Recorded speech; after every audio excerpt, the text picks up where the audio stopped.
Members, the committee is resumed on the Defence Workforce Amendment Bill. When we suspended last night, we had concluded the debate on Clause 1.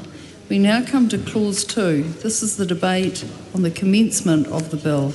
The question is that Clause 2 stand part. Madam Chair. Honourable Pina Henare.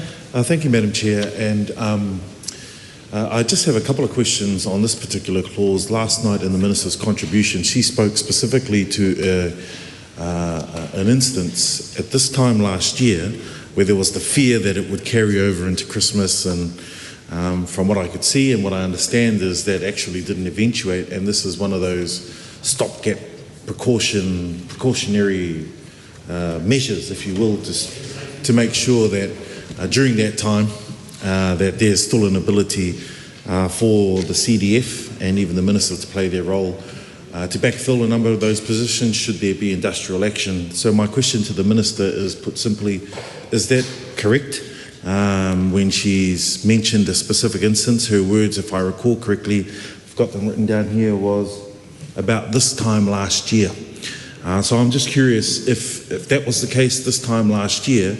We've now gone through a full year and here we are in urgency going through 3 stages of this bill, and I wondered, just to be clear from the Minister, if it was indeed that instance this time last year that has, 1, caused this bill, 2, meant that it was it's the wish or the desire of the Minister to make sure that this passes before Christmas. Thank you very much. Dr. Lawrence Yunnan. Madam Chair, yes, in terms of the committee, just following on from the Honourable Penny Henare around the commencement date, there is things, as we hear from the second reading at Select Committee stage, that are concerns, and particularly I think we'll explore this a little bit more, and it's more appropriately under Clause 4. But I just want to flag that there are also interactions with other parts of the Principal Act, Clause 9 as well, that I think deserves a little more teasing out in terms of the implementation. So I think it would be good to check with the Minister if the Minister would even consider delaying it, or potentially, as we see in one of the amendments from us, consider that the date, rather than being the day after royal assent, but the day set a date by ordering council. And just to say, just so that we're able to tease out some of the I guess the fish hooks in this bill regarding how that's going to, and how that's going to work and the issues that are created, and also noting that this bill also has implications for the House of Representatives, as we see in the later courses as well. So I wanted to check with the Minister if it would be prudent to delay the commencement date, or consider, like I said, one of our amendments by ordering council. Vanushi Walters. Thank you, Madam Chair, and thank you to the Minister for her responses last night. Of course, the commencement date is tied to the fact that we're hearing this bill under urgency, and that brings us back to the identification of the need for the bill and the gap that it's filling. Last night, the Minister really helpfully responded to my question about Section 9(8)(b) of the Defence Act, which allows the Governor-General to step in by proclamation and rectify the situation, but only in cases where the House has already been dissolved or expired. So that was a really useful clarification from the Minister last night. I had another question related to the identification of the problem, which is that current Section 9 under Sections 2 and 4 give the Minister powers to make these authorisations. I can't spot whether there is a restriction on how many authorisations a Minister is able to make, or the duration between authorisations. And the reason that's important is that it would seem to me if there isn't a restriction on the power of the minister, then the minister could well, under Section 9, as it currently stands, issue a new authorisation. It would just require that the minister turn her mind to the circumstances that they are on the expiration of the 14 days. Now, to my mind, that is not a negative thing. It is what we require in terms of many of the delegated powers that are provided to ministers. I'd note that there has been a trend over different governments over the last several years to increase the scope of discretionary powers. And so it is something that the House must be mindful of and ensure that when we are choosing to do that, so elongating the period of the days, that we're doing that purposefully. But if there isn't an actual gap in this case, because the minister does have the power, once that order looks like it's about to expire, to then make another order that also lasts for the 14-day period. And if there has been an assessment of the likelihood of 2 14-day periods taking us through a summer break, to allow Parliament then to sit and to then potentially extend the second order, if you like, using everything that's in the current Defence Act as opposed to any need for us to make these changes. Honourable Judith. Thank you. I thought we'd answer those questions. Thank you. Madam Chair, well, as we've said before, this bill has already gone through a select committee process. So when I hear all this cries about urgency, we're talking about a second reading, committee stages of the whole, and the third reading. It's already gone through a full process. There were, around 30 submissions, and they've been carefully listened to. This is not an issue that's only arisen last year. It's actually an issue that's been top of mind for the Chief Defence Force, the inability to deploy his own staff, particularly where there are situations around, let's say, the safety of the country, health and safety, when, as I said yesterday, even when we had ammunition supply dumps, as we call them, or supply areas that were going to be unguarded for an hour a day, that would be, I think, totally unacceptable. And the Chief of Defence Force needs to have the ability to deal with that situation. So it's not just putting in uniformed staff into roles currently undertaken by civilian staff. It's actually about where there's health and safety issues, where there's national security issues, where there's an urgency, and where there's a deployment. So they're quite limiting times. It's not like just shifting people around like most other employers can do with their staff. Minister Penny Henry has asked, Honourable Penny Henry has asked whether last year's action prompted the need for the bill. Well, yes, it certainly showed that existing provisions were insufficient and not practical. One of the provisions addresses the risks that an extension is required when the House is adjourned, and that's one of the issues that we dealt with last night after a question from Vanushi Walters. The risk didn't eventuate, but it may well in future. I think we should remember that the Defence Act is a piece of legislation from 1990 when peace had broken out in the world, and every sensible nation thought that everyone else was going to be sensible from there on. And what we're seeing now, unfortunately, 35 years later, is that there is quite an aggressive stance in the world, and particularly in our part of that world, and we need to be prepared for anything, but also the effects of weather events, cyclones, all these sorts of things are all deployments that Defence Force undertakes, and it cannot be stopped from doing that because there's something going on. There is no restriction on the number of authorisations the Minister can make or the period before them, but of course we have the opportunity in the House for members to ask the Minister of Defence, in this case me, questions, or to have urgent debates and to bring the matter to the attention of the House. If the requirements of the bill are met, which is not just that there's a strike going on, but that there's an urgency and a need for cover, the Minister can make a new authorisation. So it is important to remember that there's not just a willy-nilly, let's all go around and stick our uniformed staff in doing the civilian jobs. It's actually all these other factors have to be in place. Te anau tuiona. Thank you, Madam Chair, and good morning to the folks in the House today. And just to acknowledge the responses so far from the Minister, I found that last bit constructive. I guess there was one question that the Honourable Penny, well, I think my interpretation of what the Honourable Penny Henare asked, and that was around the date.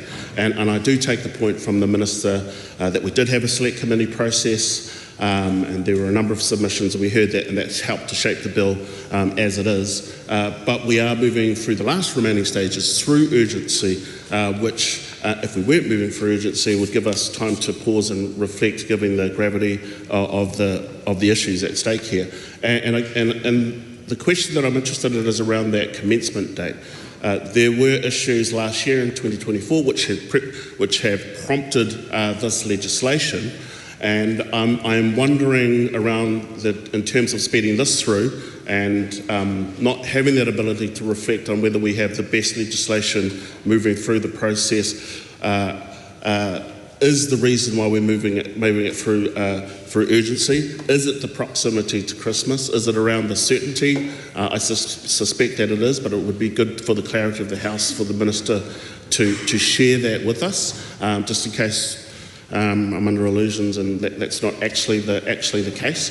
And I do understand what happened last year. There was industrial action, but in my reading of the situation right now, that urgency doesn't exist because unless there is pending negotiations or pending industrial action that the Minister might want to share with the House, then I guess the question is, why are we moving at pace with these last remaining stages, given that there are a number of issues that we're trying to continue to put through, but also acknowledging that we have addressed a number of those issues in the select committee process. So my question is around the commencement date.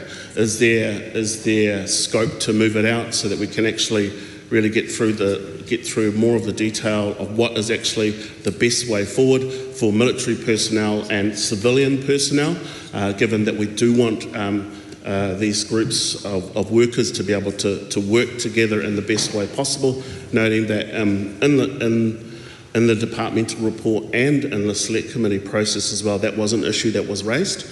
The PSA submission did talk about that they have off-the-record conversations that that military personnel felt uncomfortable about where this was heading. So a bit more time would be good to make sure that we have the best process possible, so that if we get to the situation where industrial action is happening, then it's done in a way which is to the benefit to the well-being of the entire workforce, military plus civilian, in that space. I'm happy to address that Honourable issue. Judith Thank Collins. you. I'm happy to address that issue. The date is the date after the royal assent, which is the normal date for bills. As for the proximity of Christmas, of course, that's an issue to make sure that the House isn't adjourned and we have a problem. But just also to point out that whenever Parliament is adjourned during the Christmas break, not only is it difficult to do anything through Parliament, since I can't imagine that too many of us want to be called back in during that time, but also it's when a lot of weather events happen, whether it's in New Zealand or overseas. So we do actually have to be prepared all the time. And the Defence Force can't always plan on things happening in monthly weeks or months or even days. Sometimes things have to happen straight away. So it is very important that the Chief of Defence Force has the confidence to go into this break knowing that he's got the ability to pull in the right people at the right time, and he's not under the sort of threat that suddenly he won't have anybody to undertake some, say, logistics works which he needs to have done for an urgent deployment. So there's no industrial action that I'm aware of at the moment, and I sort of hope that we won't be going down that pathway. I think it's really important that everyone works together as much as possible in defence and every other part, so not aware of any. Madam Chair. Finish Walters. Thank you, Madam Chair, and thank you very much to the Minister for those last responses, which I also found really helpful. I am a bit concerned about the use of urgency in the House, and not only for all stages, but I think what we're seeing more and more is that the final stages of urgency, it's viewed as not a problem, not an issue really, when one of the key things to my mind that happens during urgency is the proposal of amendments by members of Parliament. So hearing from the public is absolutely important, but as are the amendments, and I do try and ensure that when I'm submitting amendments that they're done constructively in terms of things that will improve the clarity of the bill. And it's a process of Parliament that should be used and valued, but I'm very concerned that it's just not something that's given much respect, and government members are laughing at the moment, which I think is demonstrative of that. And I think it's a shame because the public are not just submitting, they're also watching these stages of the House. They're sending us proposals for amendment as well, which we'll often include and submit, and I think they ought to be considered even at a late stage. I recall during budget urgency that there was a suggestion I put forward. It was about an interpretation of one of the phrases referring to the chief executive of, I think it was Invest New Zealand, and it looked to me like a drafting error. And I do think the House needs to be mindful of those as well. So my big point here is that the House's procedures are very important.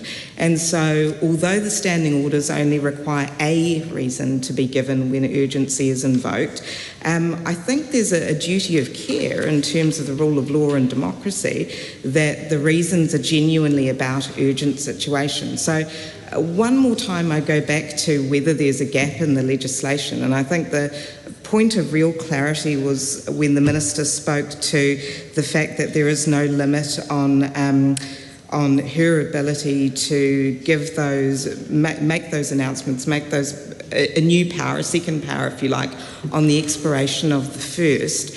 And so I'm again just curious about the benefit of changing legislation to extend when that power is already there to make a second, I forget the language around it, the second authorisation.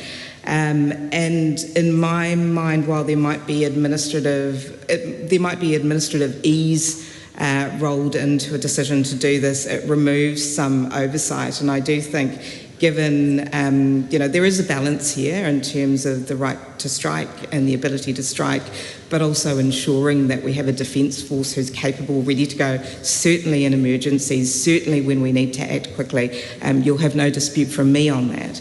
I think the question is one about appropriate ministerial oversight or parliamentary oversight, and the mechanism already exists. So this is an issue that's tied to commencement. It's obviously an issue that's tied to Section 4 as well. Interestingly, there are amendments on the table that speak to this, and the fact that in many ways this part of the amendments is simply not necessary to meet the problem of us being able to give that direction over the Christmas break. So, I'd welcome a comment from the Minister, and certainly so if I've misunderstood the advice from the Minister through the officials through the Minister, but otherwise it's an issue that I'll certainly be bringing up in the next clause of the bill. The question is that Clause 2 stand part. The question is that Te Anau Tuiono's tabled amendment to Clause 2, providing the bill to come into force on a day set in order in Council, be agreed to. All those in favour say aye. Aye. To the contrary, no. No. The noes have it. Party vote has been called for, please, Clerk. New Zealand National. 49 votes opposed. New Zealand Labour. 34 votes in favour. Green Party of Aotearoa, New Zealand. Te kaumāori mga pōti whakai. Act New Zealand. 11 opposed. New Zealand. 8 votes opposed. Te Pāti Māori. E whānga pōti whakai. Tāku Te Ferris. Te pōti whaka. Aye. Maria Meno Kapakingi. One vote in favour.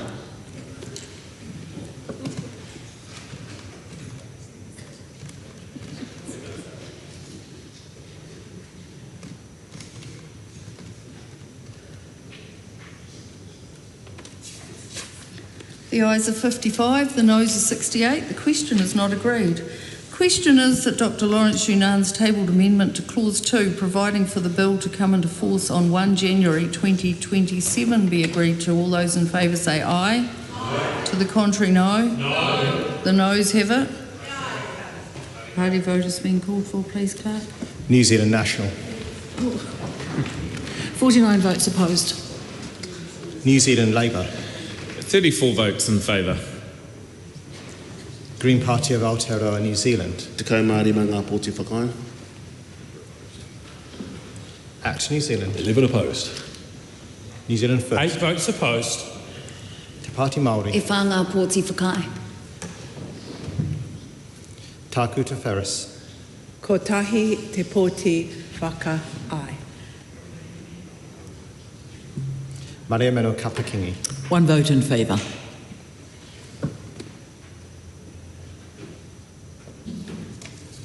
The ayes are 55, the noes are 68. The question is not agreed. The question is that Clause 2 stand part. All those in favour say aye. Aye. To the contrary, no. No. The ayes have it. Party vote has been called for, please, Clerk. New Zealand National. 49 votes in favour. New Zealand Labour. 34 votes opposed. Green Party of Aotearoa, New Zealand. Te kau Māori mā ngā pōti whakae.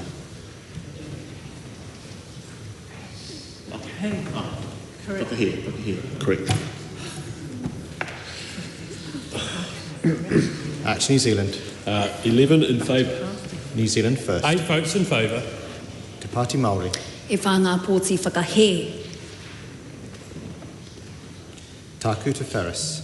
Ko tahi te pōti whakahe. Maria Meno Kapakingi. One vote opposed.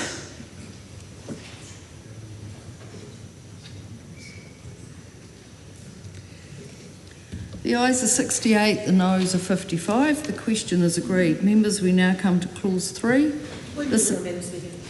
Madam Chair. A point of order, Dana Kirkpatrick. Madam Chair, as we seem to be traversing all parts of the bill at one, I'm seeking leave for all provisions to be taken as one question. Leave is sought for that purpose. Is there any objection? Yes. There is objection.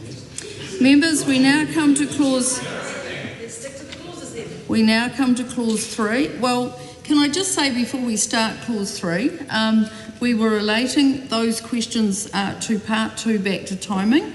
We had no closure motions. People were standing up asking questions of the ministers.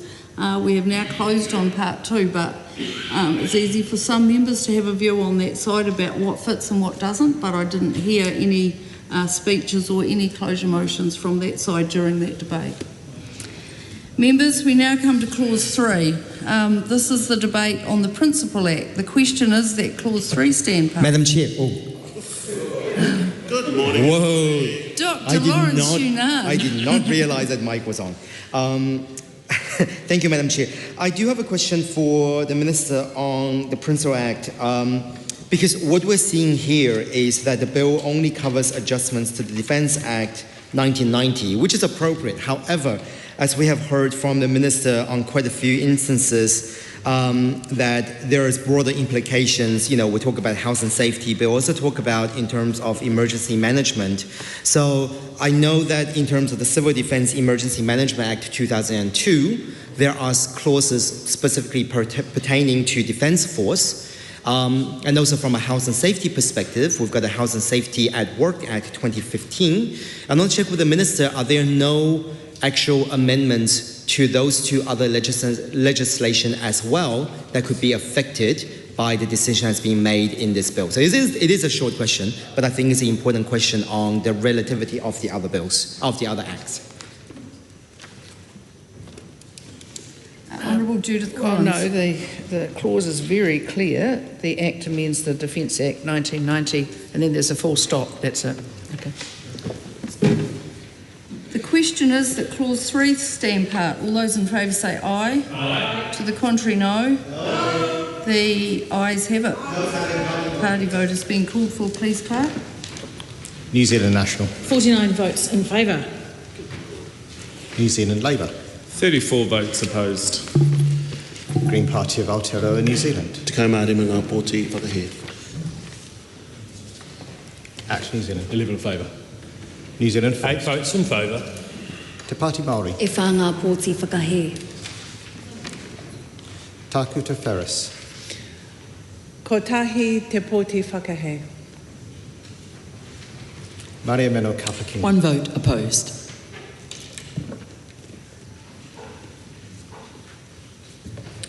The ayes are 68, the noes are 55, the question's agreed. Members, we now come to clause 4. This is the debate on the amendment to section 9, use of armed forces to provide public service or assist civil power. The question is that clause 4 stand part. Venushi Walters. Thank you, Madam Chair, and I look forward to asking some questions of the Minister on this clause. Some of them I've signalled because they do also tie to commencement, but it really is about identifying the legislative gap here and why we need this as a solution. I've gone back a few times now and read section 9 of the existing Defence Act. My read of the section is that the legislators at the time foresaw circumstances such as the Minister describes, and this is why there are no restrictions on the powers under section 9(2), which is that the armed forces shall be used to provide any public service in connection with an industrial dispute except in accordance with the written authority of the Minister, and that authority shall specify the part or parts of the armed forces that may be used and the public service or public services that may be provided.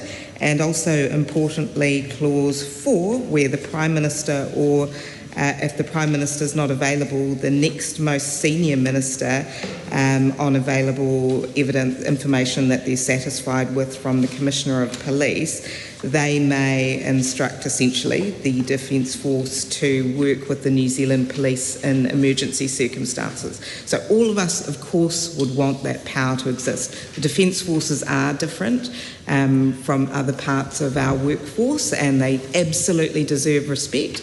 But we acknowledge that there may be circumstances such as those described in existing clause 9(2) and existing clause 9(4), where the Minister or the Prime Minister may need to give an authorisation that changes that. But I think that the legislators at the time foresaw that this may need to happen in quick succession or at multiple times. The check on whether that's legitimate is essentially that period of 14 days. And that requires a minister or the Prime Minister to turn their minds to whether it's appropriate or not. This is a really crucial function of our executive, the way in which they exercise their discretion. Actually, it feeds an entire quite a largish group of lawyers work in New Zealand, public lawyers, who look at the use of discretionary power and from time to time will bring judicial review cases, not on the substance of a decision made, but on whether particular ministers or decision makers turn their minds to the things that they ought to have before making that decision. And it's a signal that, again, that the right to strike is important. So my view is that this was foreseen in the current legislation and it is already provided for. And again, I'm just trying to understand whether there are administrative issues that I can't see, which if there are, the next question after that is, do they outweigh the right to protest and the right to fair consideration that those employed in these civilian roles hold within our defence system? So simply that there is administrative delay would, to my mind, not be sufficient to say that we should then extend the period to 30 days. I imagine that the Minister, if a circumstance like this arose, would have fair warning that there might be an expiry in the period, as we do now, in fact, heading into the Christmas period. So an assessment could be made before the actual expiration of Authorisation 1, in time for the Minister to, with due diligence, consider the circumstances and whether a second authorisation was needed over a period, and also take some advice about how far that second authorisation would get us and whether the House was likely to be sitting again or to resume at that period in time. Dr. Lawrence, you know. Thank you, Madam Chair. I want to ask the Minister first, just following on from Venushi Walters, I want to ask a question of the Minister regarding Clause 4, Subclause 1, but particularly we see here that, again, in the current drafting of Section 9, Subsection 8 of the Defence Act 1990, both subsection 2 and 4, one of them pertaining to the minister, the Prime Minister or a senior minister, one of them to the minister in the chair, the Minister for Defence. But what I don't understand is why has only subsection 2 authority been extended from 14 days to 30 days, but not subsection 4? Presumably the Prime Minister will have even greater power, or should be warranted, compared to the Minister for Defence. That being my first question, why only one of them was increased. But also, I think my second question is that the purpose of the bill and the intention of the bill, as the Minister states it in some of the earlier debates, is to address the instances where the House is not sitting during the holiday period, and therefore if the Minister isn't able to do what is needed in the event of a strike, for example, then the House needs to be recalled to be able to make that decision. But I don't see how that relates to the 30 days, because what the scenario that the Minister has referred to is covered under subsection 2. So the only thing I can think of is it's a more of an unchecked, and I don't know if it is, so the Minister can correct me, but the unchecked extension of the Minister's power under subsection 2 from 14 days to 30 days with no real, I guess, logical purpose for this extension as addressed by the issue statement of this bill in the first place. So those are my two questions for the Ministers. I guess the first one is why only subsection 2 has been extended to 30 days, and the other one is, considering it's addressing subclause 2 of clause 4 already, there is no need for us to extend it to 30 days in the first place. So we do have an amendment under my name that to revert the date from 30 days back to 14. And I would like to ask the Minister to consider that amendment unless the Minister is able to provide a response to my questions. Sorry. Honourable Pina Hinare. Thank you, Madam Chair. Speaking to this particular clause, one of the things that I'm always aware of with the New Zealand Defence Force are sort of Plan B strategies, something to make sure that there's a fallback position to allow the continuation of much of the work that they do. One of those is, of course, that the Commander-in-Chief, or in this case, the Governor-General, has the opportunity to extend a number of matters, not just for the NZDF, but ultimately has the power in many circumstances to be able to just go on and extend matters to allow to consider it a Plan B for some of the occasions when the House might not be sitting. And in fact, it was only last week at the Armistice Day, the Remembrance Day commemoration at Pukeahu, the Governor-General was introduced as the Commander-in-Chief, which, of course, whether it's in title alone, but it means that it comes with the responsibility of our New Zealand Defence Force and the ability to extend these matters until at least the House does sit.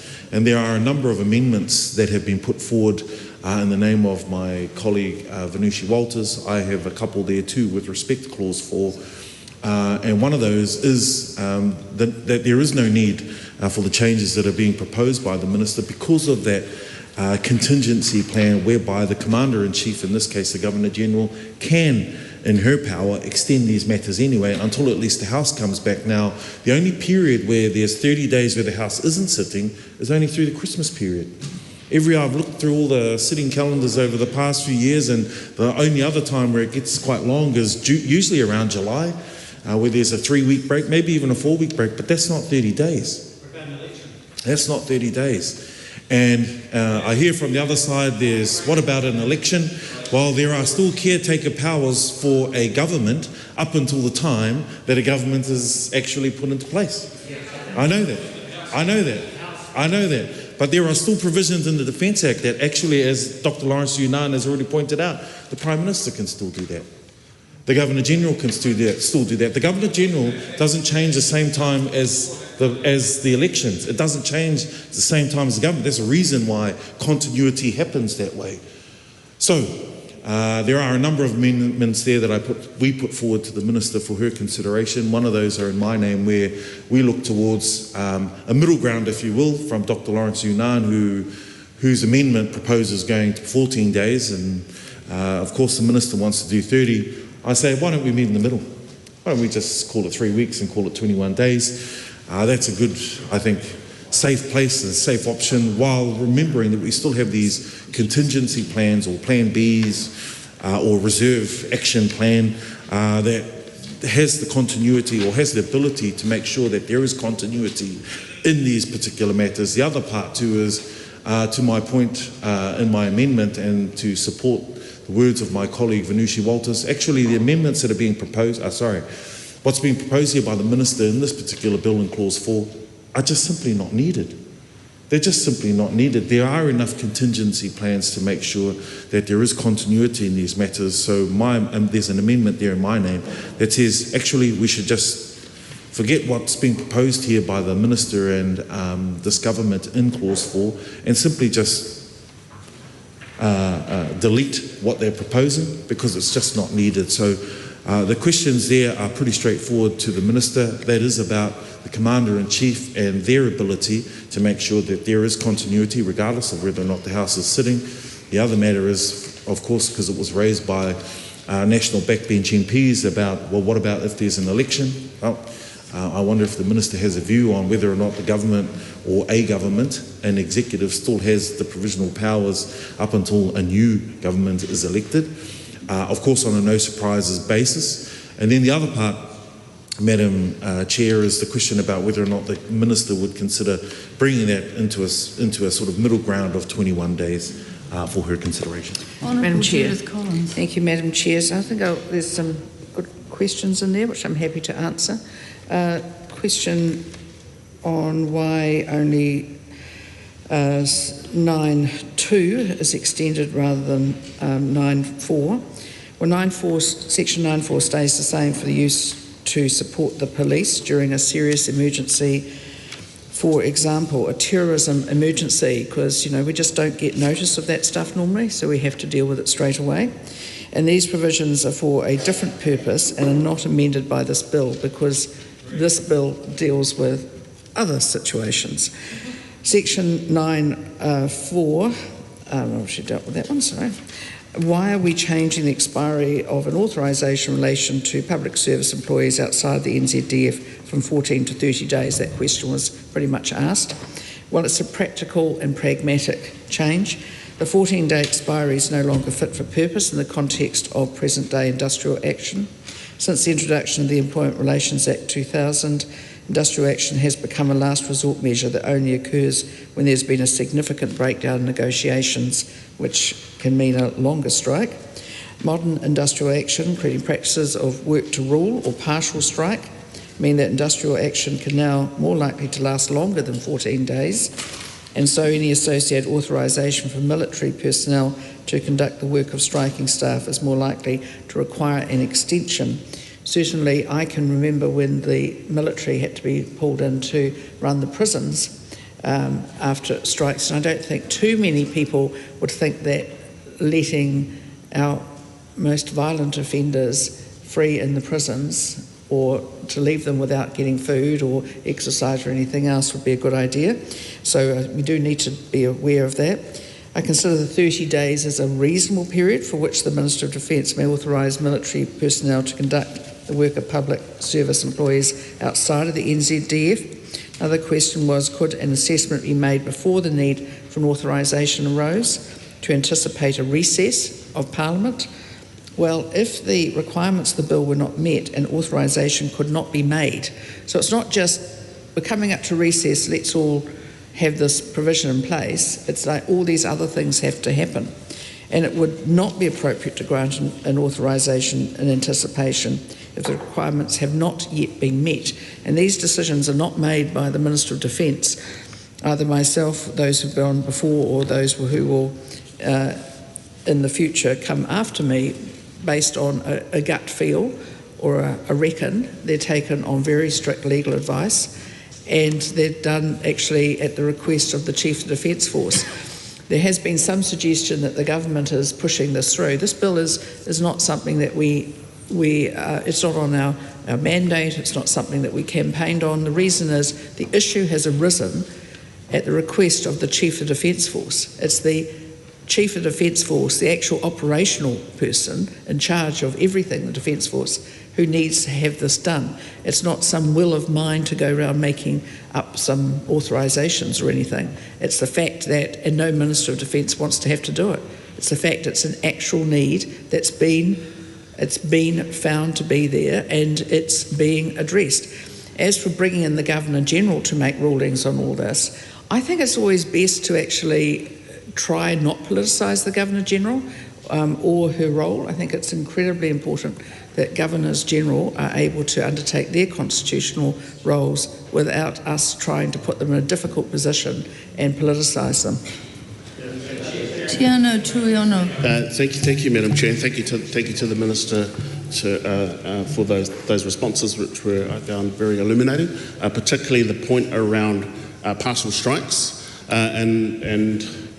I think that the Minister put it exactly the way that a number of members in this House have put it, around the reasons why you need to retain partial strikes, because it gives an avenue for people to be able to express themselves. And for those that don't know what a partial strike is, which you can no longer do without getting pinged, it's like, for example, if you've got a T-shirt with a slogan on it, or you do something which is just to kind of make your point and to allow you to have some sort of political expression. And I wonder if the Minister would be interested in looking at an amendment which actually would allow partial strikes in this case as well.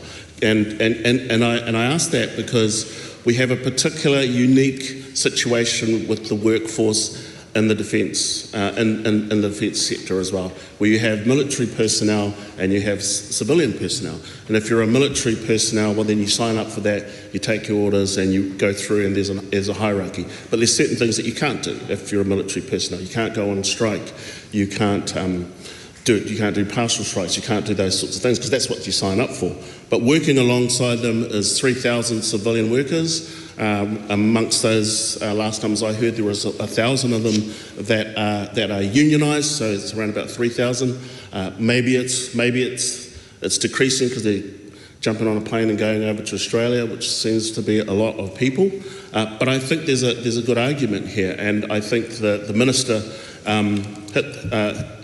I find myself agreeing with the Minister in terms of the ability to partial strikes, to able to allow people to express themselves, to have that point as well. Because as the Minister was saying just earlier, the reason why we're heading towards the 30 days or 14 days and so on and so forth is because of the likelihood of stronger industrial action, because that is the only pathway forward. That is one of the only things that people can do. So all of this bill is around trying to respond to the situation that happened last year in 2024, which was the impact of those workers who, as of their right, were organising themselves to take industrial action, organising themselves to strike. and so we're here debating this bill. So my question is, will the Minister consider, given the unique situation of the workers within the defence sector, to an amendment which would allow partial strikes as a part of this bill? And if not, could the Minister provide a rationale as to why? Given this is a very particular situation, it's a new situation as well, and there needs to be a way for these workers to be able to find a way to express themselves as well. Remembering that when they took the original action, that the offer was a zero pay rise. So workers are frustrated that the only way that they can actually find a way to express themselves was to do a strike as well. But a partial strike, I think, would allow to, I don't know, take the steam off a bit. So the question is, will the Minister would entertain an amendment which would allow partial strikes as a part of this amendment bill? Vanushi Walters was up first. Thank you, Madam Chair. Lots of coffee this morning. And thank you to the Minister for her responses thus far. I have a proposal for the Minister to consider on the basis of her answers. A colleague has asked the question about why subsection 4 remains at 14 days versus this one shifting, and the response is there's a need. Yes, I see that response. However, I think the fact that subsection 4 remains at 14 days shows us that there's a recognition that there should be ministerial oversight when these decisions are made in terms of the Defence Force contributing to the police's actions. And so I'm trying to work out whether there's a way through the middle to allow that oversight to happen rather than just extend it to the 30 days. I mean, my first question would be, what is the background in terms of understanding how that number was arrived at, and what's the logic of getting from 14 to 30, and what, if possible, what are the specific situations that have given rise to that number, appreciating that where we have senior people in those roles on the ground who understand what's happening, we absolutely should be paying attention to the circumstances that they say present. The proposal, I've already spoken about a second authorisation being possible. We acknowledge that that is possible. I'm not yet sure that there's sufficient administrative burden to prevent that being the best route for us to continue to have in place.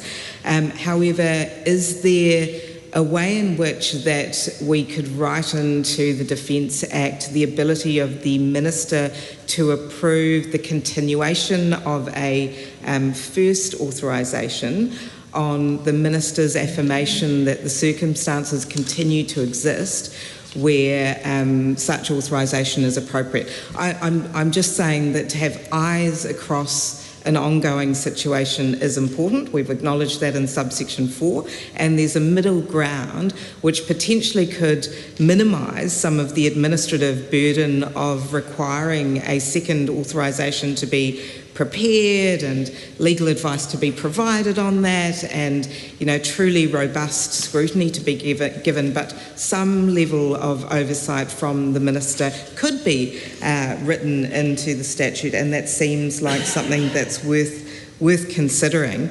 And I mean, briefly going back to the first thing of a second authorisation, if we were to make this change and we got to day 29 and for some reason Parliament couldn't sit within that period, I imagine that the Minister at that stage would send through a second authorisation if needed, and so would use that power that I'm saying could just be used during the summer break period regardless.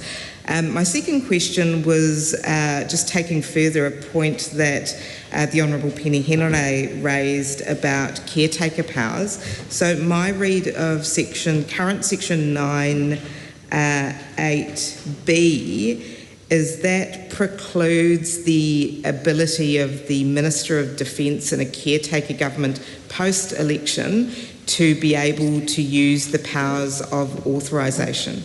And I just thought for clarity's sake it would be useful to get the Minister's view of whether that is her understanding of the read of that section, or whether post an election a Minister of Defence could use the powers, and actually a Prime Minister as well, under Section 9(2) or 9(4), in a case of an emergency, or whether it would only be at that stage a proclamation from the Governor-General that could put in place a measure like that.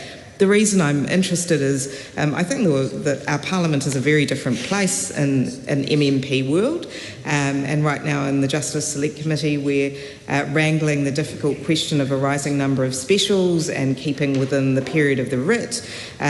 We don't talk as much about the period taken to form coalitions, but we've certainly seen periods in our past where it has taken far longer to form a coalition government, and the rules around caretaker governments, in my view, are quite loose. There's a sense that the term caretaker government means one thing, when in terms of democracy it should truly be parcelled up into very separate forms of legitimacy that various government get, whether they're before the election period versus when they're after. So just some clarification sought from the Minister. Tim Costley. I move that debate on this question now close. The question is that debate on this question now close. All those in favour say aye. Aye. To the contrary, no. The ayes have it. Party vote has been called for. Please, Clark. New Zealand National. 49 votes in favour. New Zealand Labour. Toru te kaumā whā whakahe. Green Party of Aotearoa, New Zealand. Te kaumā rima ngā pōti whakahe. Act New Zealand. 11 in favour. New Zealand First. 8 votes in favour. Te Pāti Māori. E whanga pōti whakahe. Tāku te Ferris. Ko tahi te pōti whakahe. Maria Meno Kapaki. 1 vote opposed.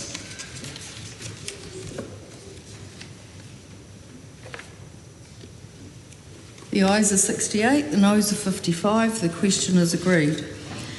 Vanucci-Walters' 2 tabled amendments to delete Clause 4 are out of order as being a direct negation of the question. The question is that Honourable Pene Henare's tabled amendment to Clause 4 replacing 30 days with 21 days in Subclause 1 be agreed to. All those in favour say aye. Aye. To the contrary, no. No. The noes have it. Party vote has been called for, please, Clark. New Zealand National. 49 votes opposed. New Zealand Labour. Toru te kaumā whā ngā pōti whakae. Green Party of Aotearoa, New Zealand. Te kaumā rima ngā pōti whakae. Act New Zealand. 11 opposed. New Zealand First. 8 votes opposed. Te Pāti Māori. E whanga pōti whakae. Tāku te Ferris. Ko tahi te pōti whakae. Maria Meno Kapaki. 1 vote in favour.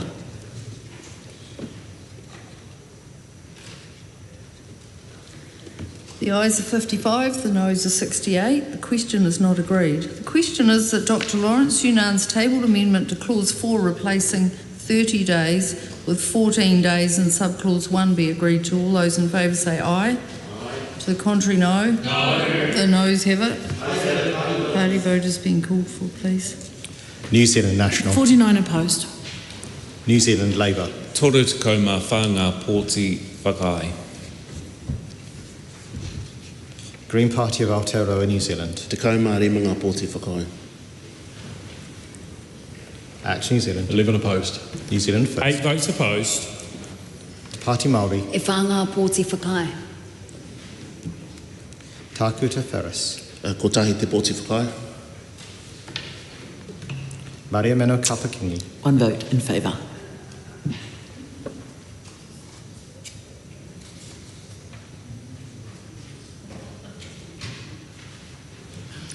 The ayes are 55, the noes are 68. The question is not agreed. The question is that Vanucci-Walters' tabled amendment to Clause 4 replacing Subclause 1 be agreed to. All those in favour say aye. To the contrary, no. No. The noes have it. Party vote has been called for, please. New Zealand National. 49 opposed. New Zealand Labour. Toru Te Mau Whā ngā pōti whakae. Green Party of Aotearoa, New Zealand. Te Kau Mā Rema ngā pōti whakae. Act New Zealand. 11 opposed. New Zealand. 8 votes opposed. Te Party Māori. E whā ngā pōti whakae. Tākuta Ferris. Kotahi te pōti whakae. Maria Meno Kapaki. One vote in favour.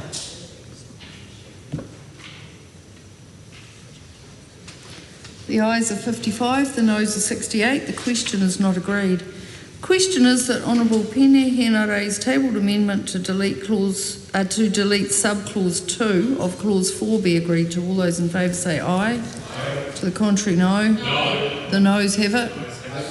Party vote has been called for, please, Clerk. New Zealand National. 49 votes opposed.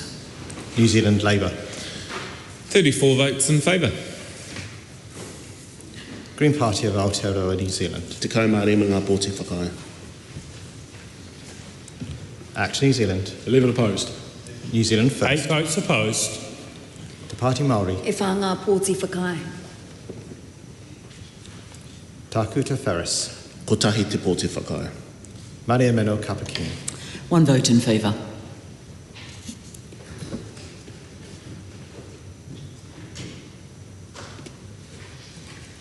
The ayes are 55, the noes are 68. The question's not agreed. The question is that Dr Lawrence Yunan's tabled amendment to clause 4(2), amending section 9(9) be agreed to. All those in favour say aye.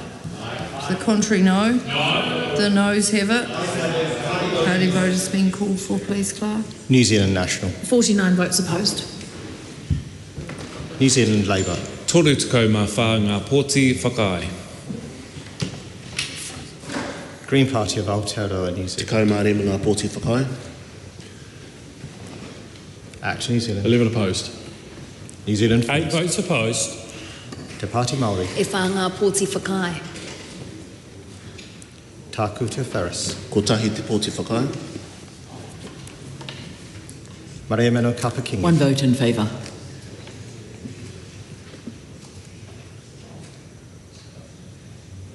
The ayes are 55, the noes are 68. The question is not agreed. The question is that clause 4 stand part. All those in favour say aye. Aye. To the contrary, no. No. The ayes have it. Party vote has been called for, please, Clerk. New Zealand National. 49 votes in favour. New Zealand Labour. 34 votes opposed. Green Party of Aotearoa, New Zealand. Te Kau Mā Rema ngā pōti whakahe. Act New Zealand. 11 in favour. New Zealand 8 First. votes in favour. Te Party Māori. E whā ngā pōti whakahe. Tākuta Ferris. Kotahi te pōti. Maria Meno Kapaki. One vote opposed.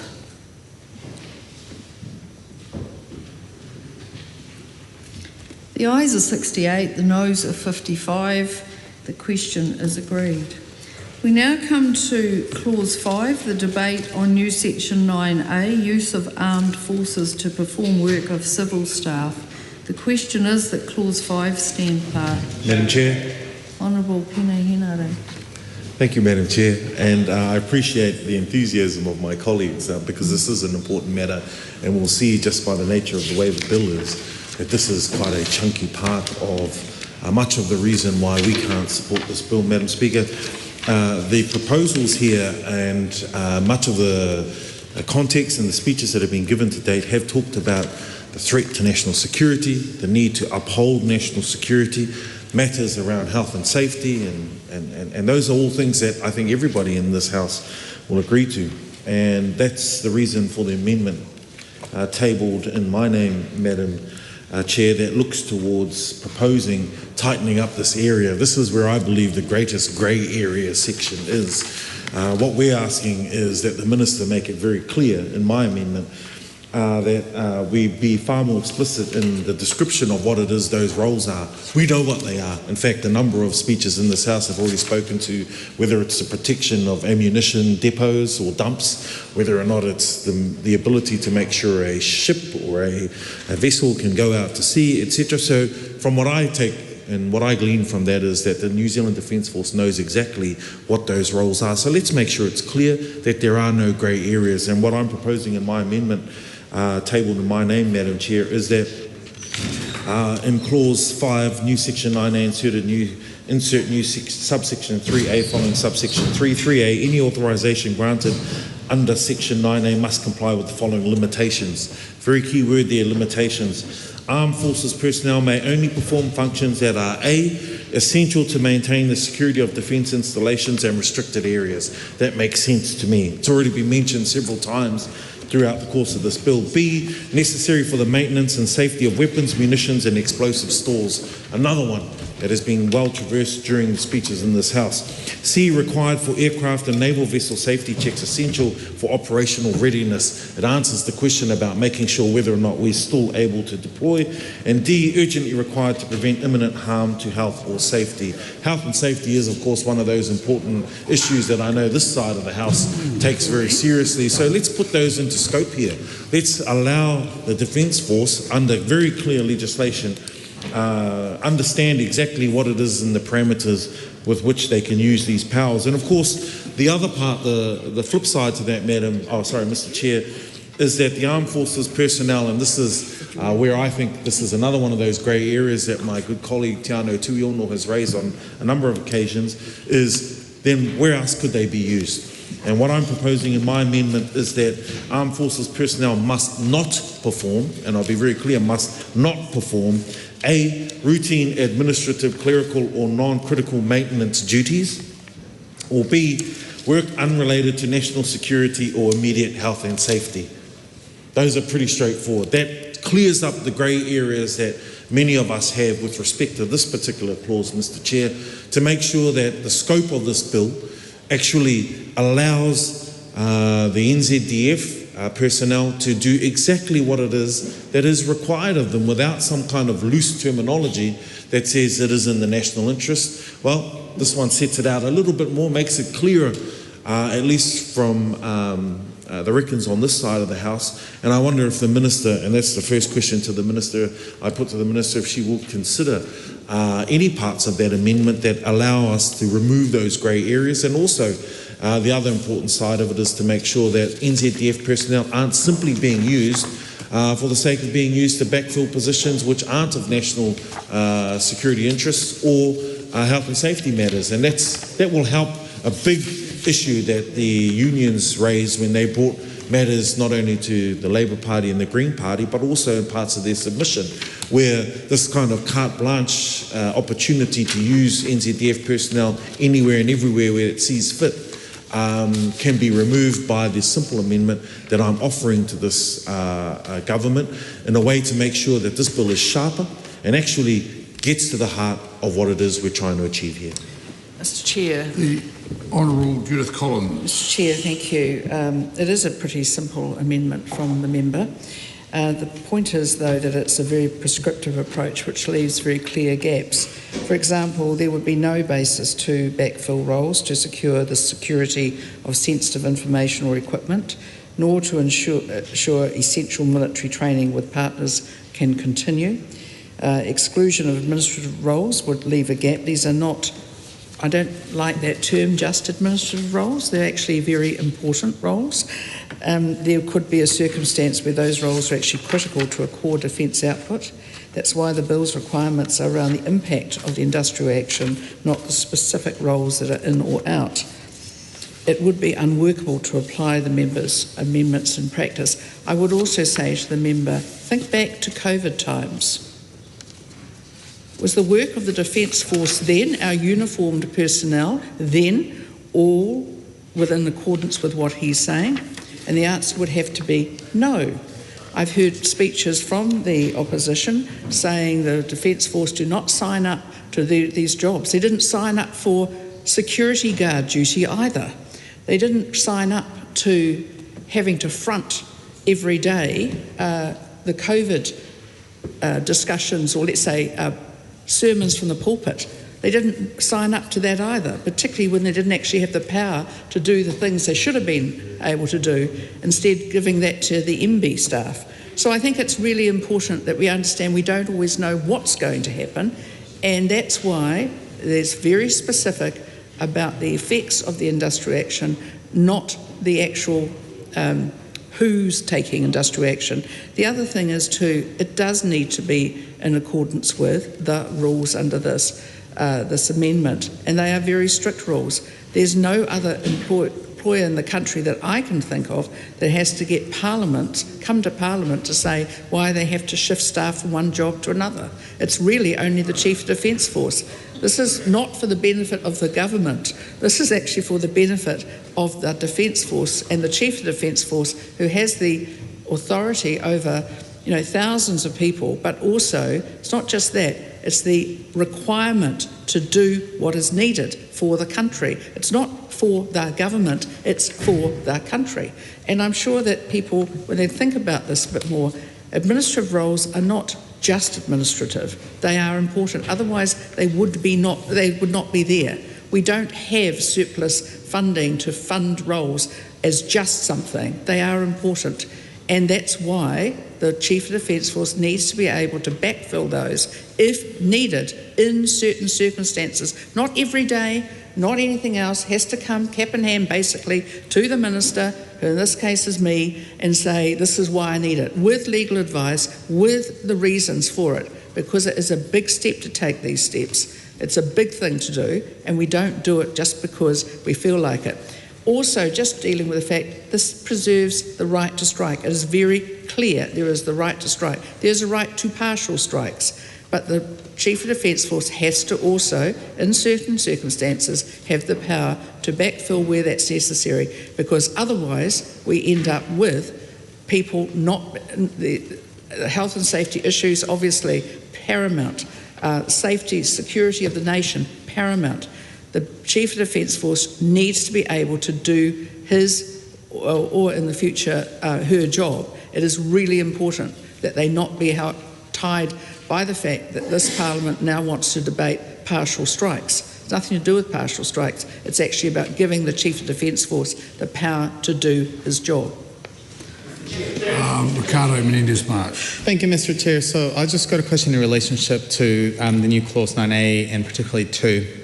And I would be interested in the Minister elucidating us on what reassurance can she give us in terms of the ratio of military personnel who have the relevant qualifications, skills and experience to fill those civilian roles, and what work has she done to be able to reassure the House that such is the case.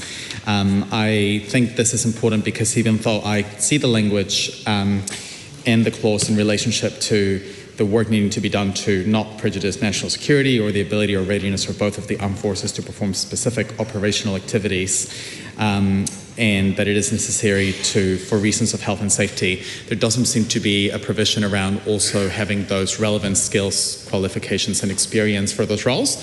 And I think to me that poses a question as to whether the backfilling of those roles will be performed at the very same level of competency than the civilian roles that would, may not be performed at the time due to industrial action, for example. And I think this is particularly important because previously one of the safeguards that we had was the sort of the parliamentary debate that would be triggered earlier. And in such case, the Minister could have given a much earlier reassurance and explanation as to whether there is the adequate skills, qualifications and experience to fill those roles.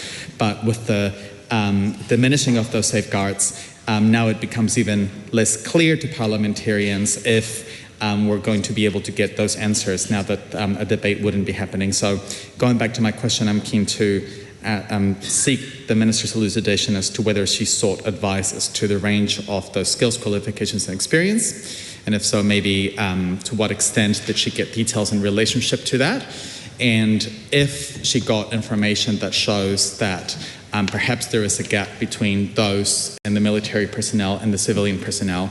If there is any, what work would be undertaken to make sure that military personnel are equipped with the necessary skills and competencies to ensure that when the Minister or future ministers choose to backfill those roles, that those roles can be performed to a degree that actually a civilian would have been able to do so. Yeah, happy to answer that question. Minister. Thank you. Happy to answer that question. I realise that the member who asked those questions is probably not very familiar with the excellent people in our New Zealand Defence Force and the remarkable skills and professions, trades and professions that they undertake. They're not only infantry people, they're also engineers, they're lawyers, they're doctors, there's nurses, they're, let's say, electricians, they're airplane technicians, they're all sorts of trades and professions within our uniformed staff as well as within our civilian staff. Some of those actually cross over.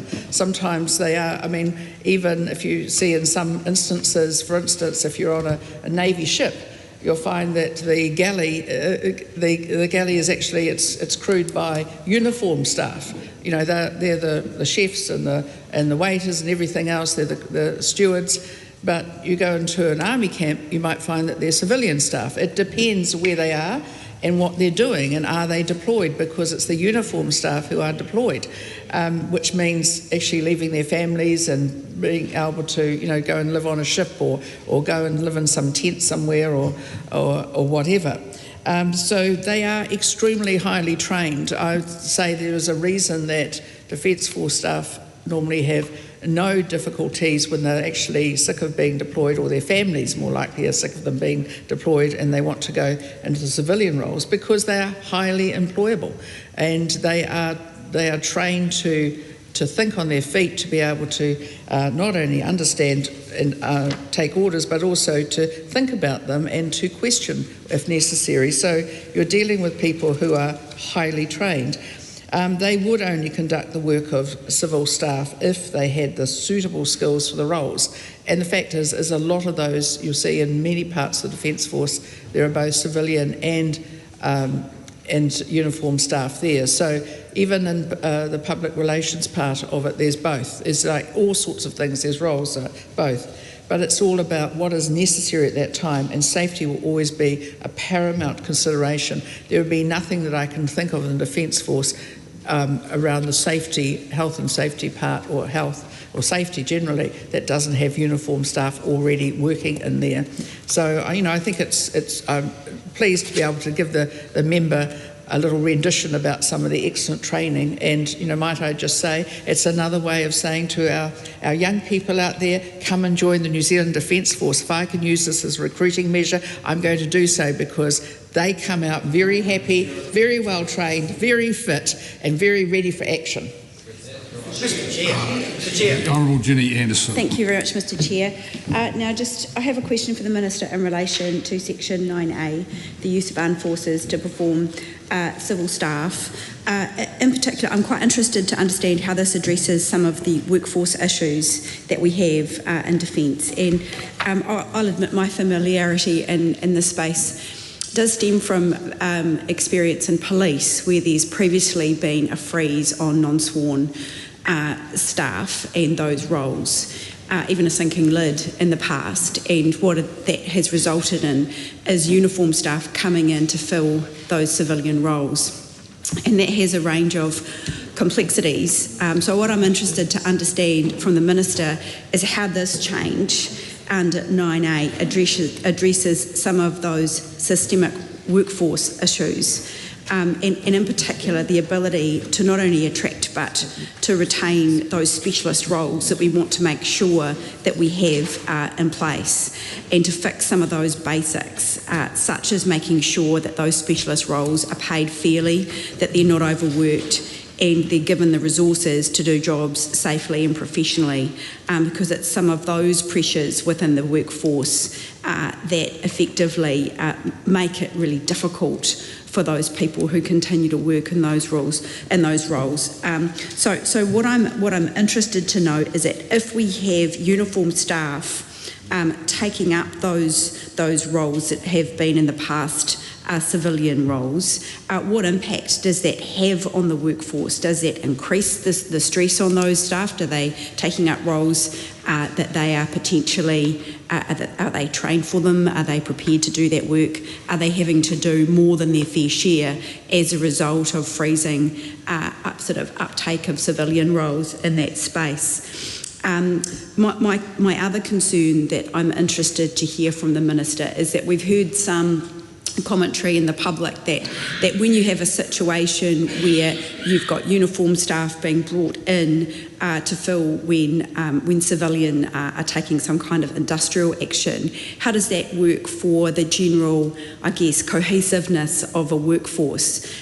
Does that undermine potentially sort of a collaborative approach to working together when you've got one half coming in to sort of fill the spaces and could be perceived potentially as undermining the industrial action being taken by civilian staff in order to get a fair pay increase? How does that work for the workforce in general? So just, I guess, to recap, my questions to the Minister really is, how does this bill, specifically Section 9A, address some of those more fundamental workforce issues, such as attracting, retaining key roles and making sure there's a cohesive team in place that can be called upon in times when New Zealand needs them?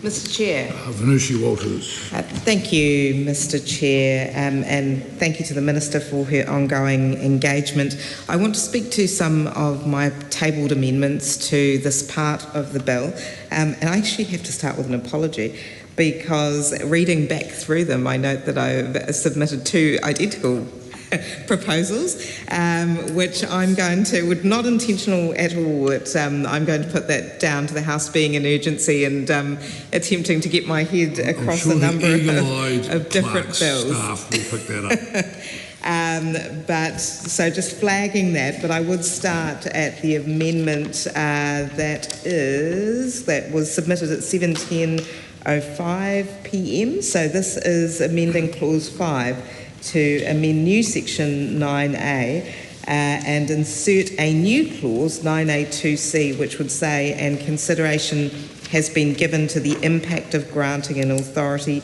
on the right to strike. So it's an explicit inclusion of the right to strike within the language of the legislation, and I was delighted to hear the Minister reference the right and that it is not extinguished, that it exists, it's not extinguished, which I think is absolutely wonderful to hear from the Minister. And of course we've got a strong history in New Zealand of strike action, so we know that strike action is one of the methods that does lead us to fairer outcomes really in New Zealand. And we've had a history of striking in New Zealand from 1821 where Māori timber workers were striking about the way in which they get remunerated. So they were remunerated at the time in, I believe, food and consumable products, and the ask from them was to be able to be remunerated in something that could be tradable, essentially. So these significant moments in our history are important. We've had the Waihi gold miners strike actions again in 1912, and then several instances steadily into our future.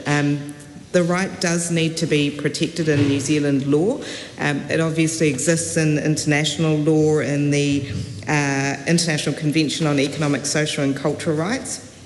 That, I think, is an interesting place to start because it recognises the right, but it says it has to be exercised in a way that is within the bounds of domestic law. So what domestic law says about, says or doesn't say about the right to strike is very important.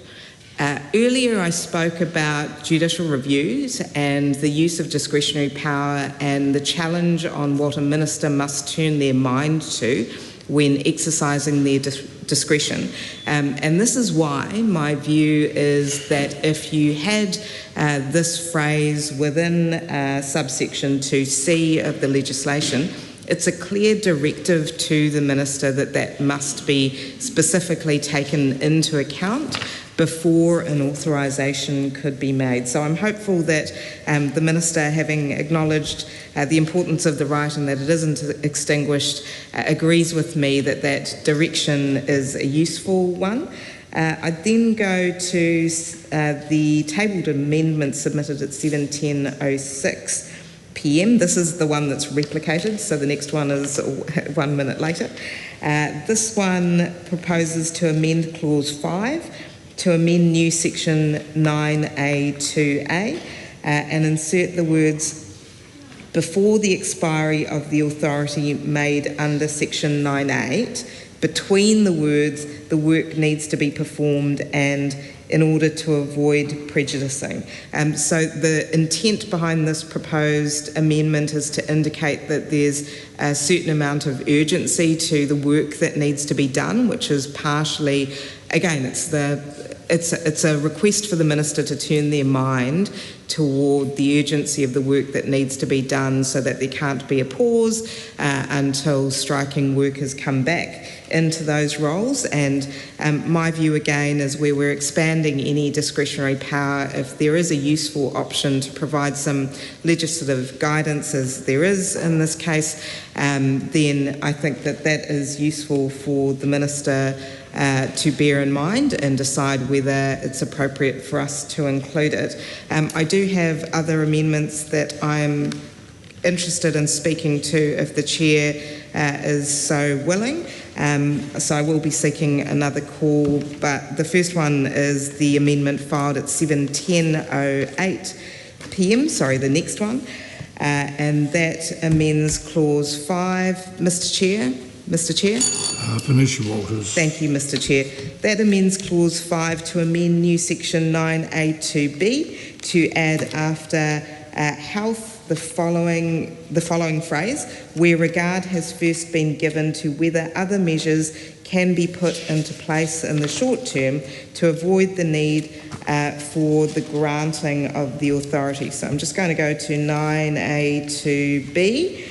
9A2B. So this is where the Minister may grant an authority if the Minister believes on reasonable grounds that it's necessary for the work to be performed for reasons of safety or health. I agree with this. I think it is important that if there are health and safety concerns that the Minister ought to be able to make such an authorisation.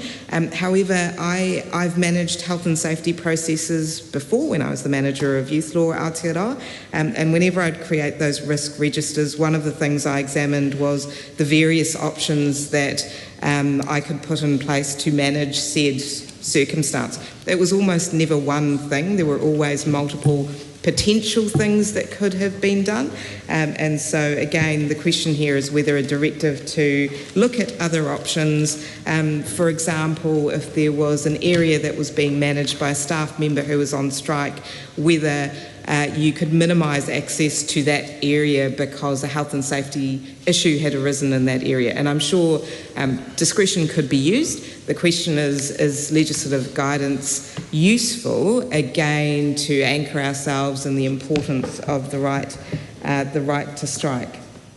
I am now going to the amendment filed at 7:10 and 9 seconds.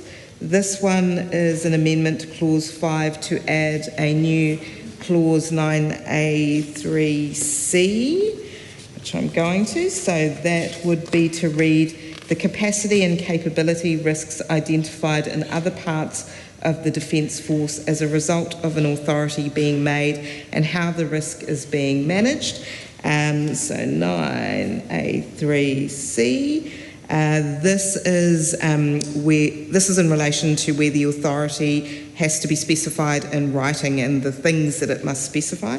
So currently it only reads that the things to be specified are the parts or parts of the armed forces that may be used, the work that may be performed, and the period for which the authority applies. But I do think that it's worthwhile for the Minister, if the Minister is thinking through the risks that are identified to other parts of the Defence Force as well, that those are also specified in writing. So again, it's very clear that the Minister has considered those risks, and despite them existing, or despite them existing, that the Minister regardless believes that certain things, that the authorisation should be granted. I then move to the tabled amendment filed at 7:10 p.m. This is to amend Clause 5 to add new Clause 9A3C to read the alternative arrangements that were considered in determining a need to grant an authority under Section 9A. So this is, again, the flip side of what I was asking before, that the Minister consider various things. This is that the Minister, in writing, provides her rationale, if you like, for making those considerations, that she's turned her mind to other arrangements that could have been made. My example was closing off a particular area if there are physical hazards or health hazards in a particular area that are now not staffed, and just reassuring the public and indeed the workers who are on strike that those considerations have been considered. The next amendment I have to speak about is the one filed at 7:10 and 11 seconds. This is the one to amend Clause 5 to add a new Clause 9A3C to read any indication that the authority will be subject to an automatic extension. So given the other changes that have been made in this bill, I feel that the Minister may have a view, even at the stage of granting the authorisation, as to whether an extension is likely to occur, and that this would be useful also to flag at the outset in terms of that written authorisation. Thank you, Mr. Chair, and thank you for the contributions from members to date as well. I guess I want to begin by responding to some of the answers that the Minister has given, in particular in response to my colleague Ricardo Mendes March. And I guess if the Minister could clarify exactly what that process would be in terms of determining how staff will be moved through. And I do take the point, and I agree that staff, uniform staff, are highly qualified and come with a lot of expertise.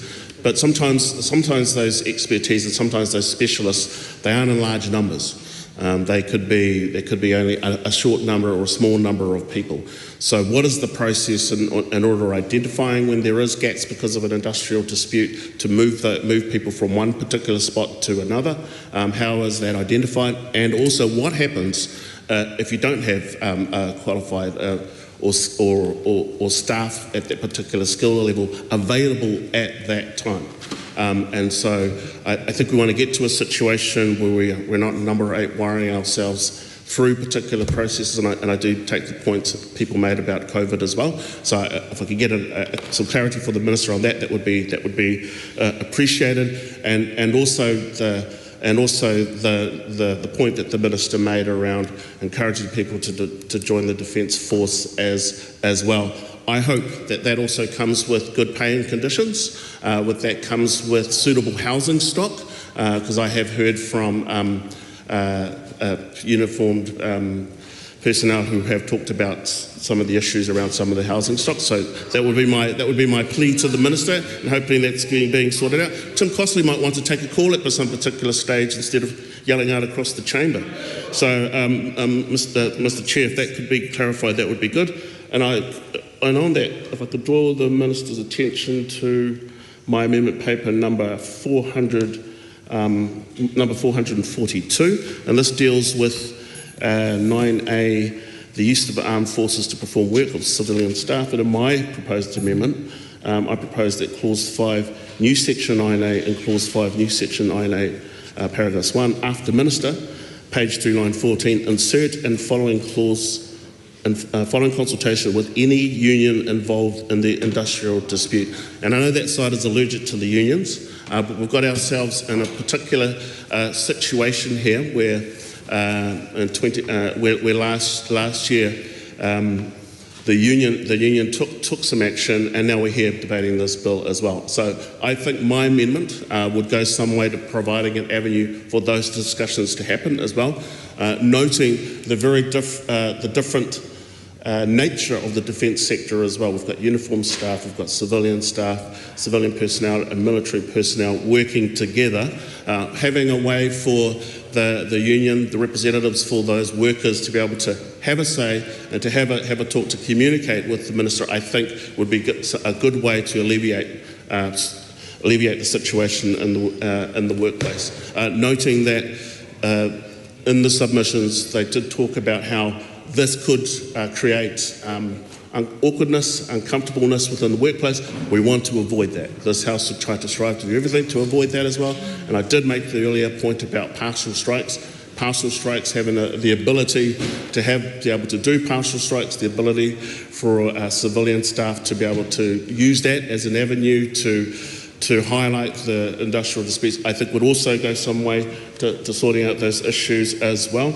And while I'm up here, if I could draw the Minister's attention to Amendment Paper 441, which relates to 9A to A brackets 2, the ability or readiness of both of the armed forces to perform operational activities that are integral to core defence outputs. And I agree, all jobs are great, administrative jobs are really, really important, but I think it's important for us to get some specificity about this particular, what those defence force outputs are, because it seems very vague, it's very broad. National security, we can have discussions about that, that's fine, there's some parameters around how you can have that discussions. Emergency matters, of course, really important as well, but what is a defence core output? It could be anything. So that kind of discretion needs to be teased out. It is something that needs to be debated more thoroughly so that we're not actually just giving a whole lot of power over to the Minister without any recourse. Mr. Chair. Tim Costley. I move that debate on this question now closed. Now, members, there's been quite a bit of contextualisation going on along the questions. We need to start getting reasonably specific. Probably Venushi Walters, the second part of her speech, where she spoke directly to each of her amendments, was a pretty good example. Mr. Chair? Oh, sorry, the Honourable Minister. Thank you, Mr. Chair.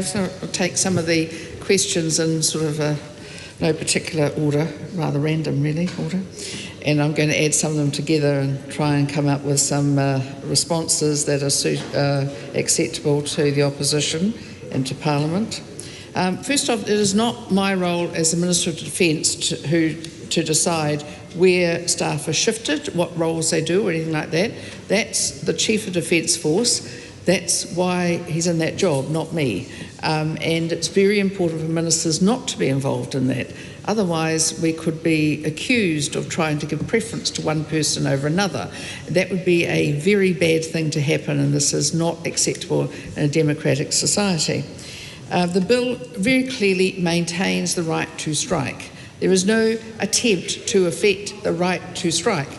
Because, that's one of the hallmarks of a democracy, is the right to strike. And I always think it's so important for people to remember that the right to strike is actually part of our democracy.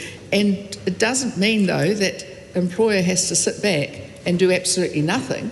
It is important that when you're dealing with a situation where there are a critical situation to deal with, like the Defence Force has to deal with, at the appropriate time, and only in those times, and it's very clearly set out in the bill, that there is an ability to shift staff from one job to another in terms of uniformed staff to civilian staff roles. Now, that doesn't mean to say the Chief of Defence Force is going to do this all the time. All these other steps have to be in place. All the other requirements, plus the Minister has to sign it off. It is really important that this is not just a general willy-nilly can do anything they want. Understand too, for the Chief of Defence Force to shift a uniformed staff, a trained armed forces person across to do a role which a civilian has been doing, takes that person away from the role that the Chief of Defence Force actually wants them to be doing. So this is not something that is just every day, it is only in very prescribed situations. There is an amendment to add that the work needs to be performed before the expiry of an authorisation. Turn the mind to urgency. It's superfluous. The bill's really clear that the conditions in 9A2 need to be satisfied for the duration of the authorisation. This is not everyday work. This is a situation where those particular requirements are in place. If they're not met, then there's no need for an authorisation because it would not be valid and it would be subject to judicial review and the Minister would be subject to debate in the House and it would be a matter for the House to debate. Should there be a requirement to, amendment to require the health and safety risk to be imminent? Well, that goes further than the current Employment Relations Act. So that would be more restrictive than the current arrangement. So no, that would potentially create a health and safety risk that doesn't exist or present. And how would our military personnel feel about being tasked with civilian roles? Won't this influence morale, essentially, is a question from Parliament. Well, I'm glad everyone's so worried about the morale of the Defence Force, because I am too, but I'm really happy to report the morale is pretty jolly good these days because they're getting to do the things that they joined. I'm not asking them to stand outside MIQ facilities. I'm not asking them to go and guard beaches like the poor old police were made to do. I'm actually asking them to do their job, which is exactly what they are. Can I also tell you that first and foremost, our defence personnel are professionals. They're absolutely foremost professionals in what they do. And these types of taskings that we're referring to today, they only occur in extreme circumstances. This is not about needing to respond, it's all about just needing to respond just when needed, not every day. We're not uplifting them all and going, you go fill this job, you do that. It's not like that. And I think too, there were some comments about the striking and everything else. Well, our civilian staff are a key enabler of our military operations and their work is valued. I'm not going to say to the Chief of Defence Force, you point out exactly where that person's work's adding to operations. They're all adding to operations in many ways. And the government is committed to defence. So I'm really pleased to hear the Green Party of Aotearoa so supportive of our defence housing. I want to see them supporting us in the budget bids that we make. I want to see them supporting the fact that we have a $957 million uplift in operational spending over the 4 years as part of Budget 2025. So pleased they care about the standards and the work and the living conditions of our Defence Force, because I want to see them put their money where their mouth is. I want to see them coming out and saying, thank you, government, for supporting our Defence Force. Dr. Lawrence Zunard. Thank you, Mr. Chair. I really appreciate the Minister's response to our questions and amendment papers. And I also have a number of amendments that I would like to sort of seek the Minister's support on. And I think we'll start with my first amendment, which is 9003. And this is to do with what the Minister said before. And I think this is really timely because the Minister just said that, look, you know, I'm not the Minister responsible, that is on the advice of the Chief of Defence Force. So this is an amendment that is replicating what we're currently seeing in Section 9(4) of the Defence Act, which states that the Minister, on information supplied by the Chief of Defence Force or a Vice Chief of the Defence Force, may grant authority. And I think this not only allow there to be some sort of safeguards that proper consultation advice has been given, but also a paper trail for public transparency that the Minister is in terms of the decisions that the Minister make. So I think this, hopefully the Minister will consider that, because this sounds to be in line with what the Minister has just stated. My second one is around what my colleague Tiano Tuiono has mentioned in terms of core defense output, and this is subclause 2A, Roman numeral 2. Now, core defense output is not a defined term within the legislation, including the primary legislation. And I think core can be, it can be argued and is up to interpretation. And I wondered if the Minister would consider an alternative word or even just defining what core would mean and some examples of that. But my alternative that I'm suggesting is rather than core defense output, we look at essential defense output. Now, moving on to my next amendment paper, which is 9A subclause 2B. Now, this is an interesting one because the Minister and various members of this, during the committee stage, has consistently used the term health and safety. But the legislation is not health and safety or safety and health. It's safety or health as two mutually exclusive elements. And I think this, I don't know if this is a drafting error or there's a reason why those two things have now become mutually exclusive when every instance that the minister has referred to it, it has been health and safety. So my proposal and my amendment is looking at what is stated in 9A 2A Roman numeral 2, which states stability or readiness, bracket or both. So my amendment is to actually replicate the same thing, to say that for reasons of safety or health, bracket or both. Or alternatively, the amendment paper by my colleague Tiano Tuiono, which is just a simple adjustment of the conjunction from or to and, which then is also consistent with the wording in the Health and Safety at Work Act 2015. Now, moving along to subclause 3, subclause 3B, which is around an authority under this section must be in writing, must specify the period for which the authority applies. Now, noting that 9A is a separate section from 9, from the previous section, there is no specific and defined date that is being given here. So I think having a specified date is important. So I want to check with the minister if she would consider that to add a new subclause 3A, which is any period under subsection 3B must not be longer than 14 days. And this is consistent with existing drafting of 9.8, sorry, not 9.8, oh yeah, 9.8, subsection 2 and 4, or if the minister would like to extend that or clarify that it's still the same as the previous, I guess, amendment, which is no longer than 30 days, that is also a reasonable clarification. But at this stage, the period for which the authority applies has no defined boundary. And this will be the same in terms of clause 5, new section 988. It's also my amendment, which is on 90007, which is also including that particular time frame. And the last thing I want to mention is in subclause 6, when it says that the minister must inform the House of Representatives immediately if the House is sitting. There is an anomaly in terms of the previous clause as well. I'll be very quick, Mr. Chair. That the authority lapses, Mr. Chair. Lawrence Zunan, I see you've got one more amendment to talk. One more. Just to clarify that in terms of this, when the House is sitting, we normally assume as the beginning of the House. But any of the authorities, for example, that's been granted in this section, also the previous section, lapses until the next sitting of the House. But a motion that's being raised by the minister to provide a reason under subclause 6 will not happen at the beginning of the sitting of the House, but in fact will take at the very earliest after question time.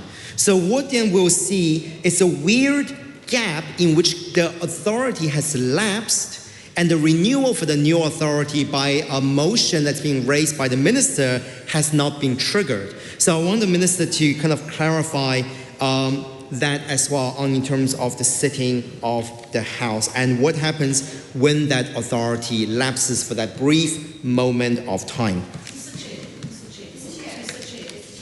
Rima Nakle.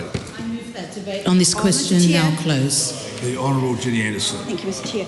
I just had one further question for the Minister, and it's in relation to really the key point of what this bill was trying to do. So it gets to that 9A, that the ability to use military personnel to conduct the work of NZDF civilian staff in the event of industrial action. If it's constrained in situations where there's a risk to health and safety. And we know from the past, Mr. Chair, that the constraints of Section 9 were acutely felt, particularly at the end of 2024 when civilian staff undertook industrial action in support of bargaining for the new collective agreement. My question to the Minister is in relation to some of the risks that have been highlighted in the regulatory impact statement. And so there's a direct risk that's been highlighted, that this will impact on the bargaining power of civilian staff to some extent. So I'm interested to understand, I know that there wasn't any consultation undertaken with unions, select committee process and some discrete consultation was undertaken, but it would be really good to know what her analysis is of the impact of this legislation on the bargaining power of civilian staff. Secondly, I'm interested to know what this may mean for NZDF activities that cannot take place where the role of striking civilian staff is central to core defence outputs, but there is no link to national security or health and safety. I think that's an important point that we need to understand. And the final question I have in relation to this part of the bill is that that removal, which this bill did, the removal of the requirement to seek House approval to extend an authorisation, is that, in the Minister's view, compromising an important check on ministerial power in any way? And I know that there's good procedural reasons to counter what we saw happen in 2024 that's been highlighted, but really interested to know from the Minister if that removal of the requirement to seek House approval to extend that authorisation is perceived at all as a removal of a check and balance on ministerial power when we're talking about industrial relations. Mr Chair. The Honourable Minister. Oh, thank you, Mr Chair. There's a few questions in there. There's some concern that unions are not being consulted and stuff. Well, actually, industry action is itself action by the union, so understand that there's always negotiations around those. In fact, you might be, the House might be interested to know that I have the head of the PSA has a meeting with me tomorrow, so no doubt we'll discuss all sorts of issues, and I will no doubt answer those queries in my usual way. A question about why health, safety or health in the legislation.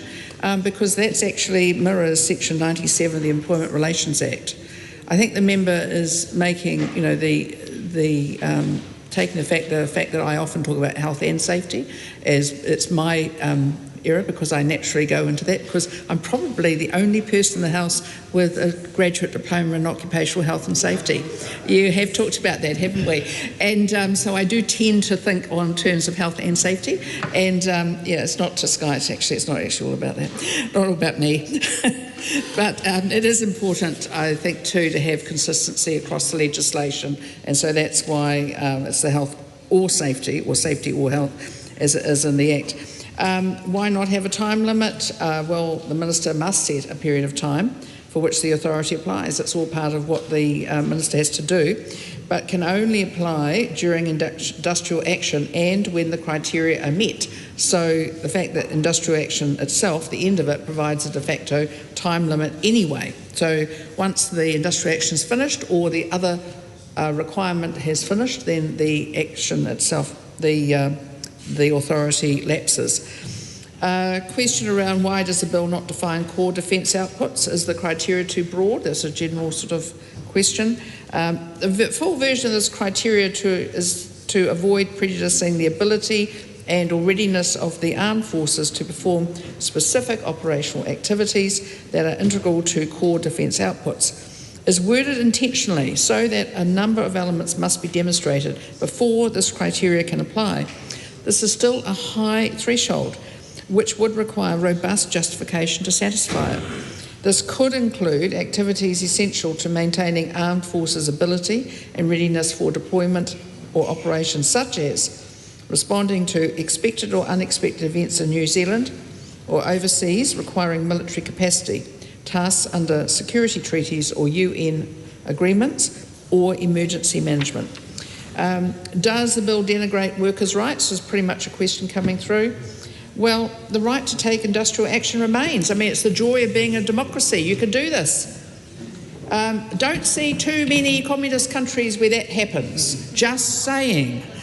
Does not work that way for those people who want to yearn for the communist utopia for workers' rights. Understand there is no right to strike without tanks coming at you. So understand it's only in democracies, and as a government absolutely committed to democracy, let me tell you, it is a core foundation of it. This bill ensures that security of New Zealanders and safety of New Zealanders endures should civilian staff exercise these rights. There are always consequences, and those consequences may be a loss of pay, there may be that someone else is filling the job, but the main thing is that the Chief Defence Force has to be able to deal with emergency and other situations that may arise. Industrial action will still have considerable impact on New Zealand Defence Force operations under these changes, and it's because the work that would otherwise be performed by our military personnel is less likely to be delivered whilst they cover for their colleagues, and the resources of NZDF will be stretched to fill both military and civilian duties. It is not an ability for the CDF and for the Minister that they take lightly. I can tell you it is a very difficult decision to make, and is only taken in situations where it really must occur. Mr. Chair. Todd Stevenson. Mr. Chair, I move that debate on this question now closed. The question is the debate on this question now closed. Those in favour say aye. Aye. Contrary, no. No. The ayes have it. Party vote is called for. Please conduct a party vote. New Zealand National. 49 votes in favour. New Zealand Labour. 34 votes opposed. Green Party of Aotearoa, New Zealand. Te kaumārima ngā pōti whakahe. ACT New Zealand. 11 votes in favour. New Zealand 8 First. votes in favour. Te Pāti Māori. E whanga pōti whakahe. Takuta Ferris. Ko tai te pōti o te taitonga e whakahe ana.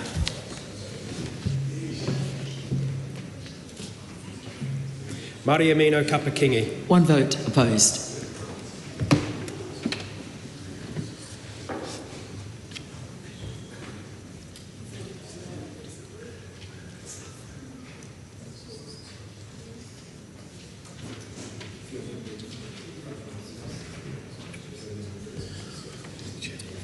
The ayes are 68, the noes are 55. The question is agreed. The question is that Te Aotearoa's amendment to Clause 5, new Section 9A1, set out on AP number 442, be agreed to. All those in favour say aye.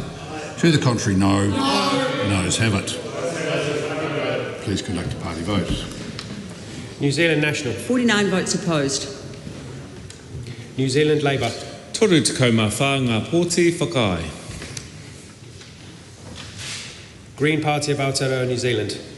Arima ngā pōti whakae. ACT New Zealand. 11 votes opposed. New Zealand First. 8 votes opposed. Te Pāti Māori. E whanga pōti whakae. Takuta Ferris. Ko tai te pōti o te taitonga e whakaana.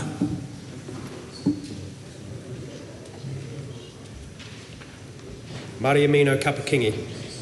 1 vote in favour.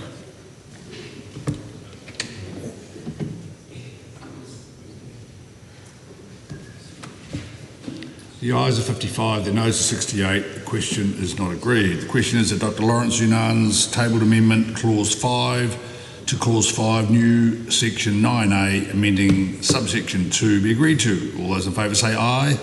To the contrary, no. Noes have it. Please conduct a party vote. New Zealand National. 49 votes opposed. New Zealand Labour. Toru te kaumawha ngā pōti whakae. Green Party of Aotearoa, New Zealand. Te kaumārima ngā pōti whakae. ACT New Zealand. 11 votes opposed. New Zealand First. 8 votes opposed. Te Pāti Māori. E whanga pōti whakae. Takuta Ferris. Tai te pōti o te taitonga e whakaana.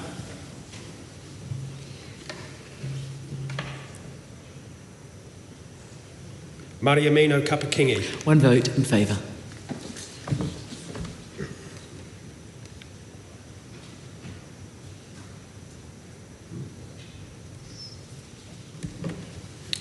The ayes are 55, the noes are 68. The question is not agreed. The question is the Te Aotearoa's amendment to Clause 5, new Section 9A2, set out on AP number 441, be agreed to. All those in favour say aye. Aye. To the contrary, no. No. The noes have it. Please conduct a party vote. New Zealand National. 49 votes opposed. New Zealand Labour. 34 votes in favour. Green Party of Aotearoa, New Zealand. Te kaumārima ngā pōti whakae. ACT New Zealand. 11 votes opposed. New Zealand 8 votes opposed. Te Pāti Māori. E whanga pōti whakai.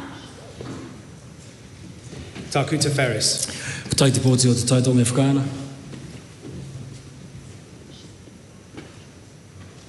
Mariamino Kapakingi. 1 vote in favour.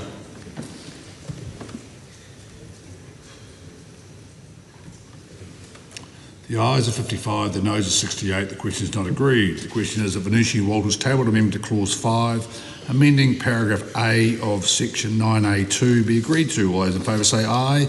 To the contrary, no. The noes have it. New Zealand National. 49 votes opposed. New Zealand Labour. 34 votes in favour. Green Party of Aotearoa New Zealand. Te kaumare mo ngā pōti whakai.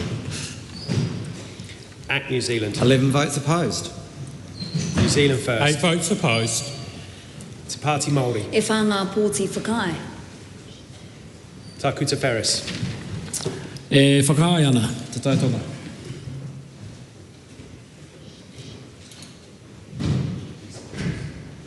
Mariamino Kapakingi. 1 vote in favour.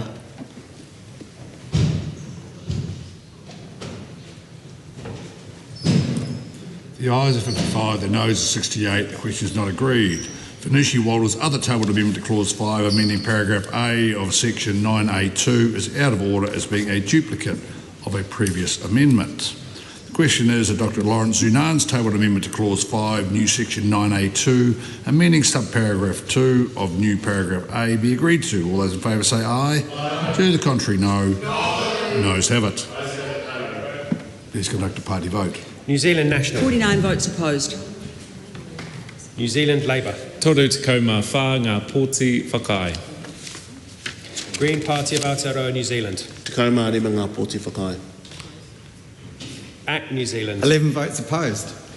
New Zealand 8 First. votes opposed. Te Pāti Māori. E whanga pōti whakai. Takuta Ferris. Whakai ana. Mariamino Kapakingi. Vote in favour.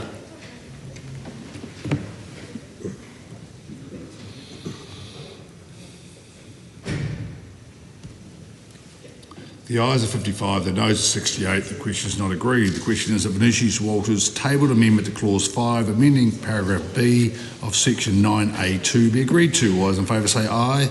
To the contrary, no. The noes have it. Please conduct a party vote. New Zealand National. 49 votes opposed.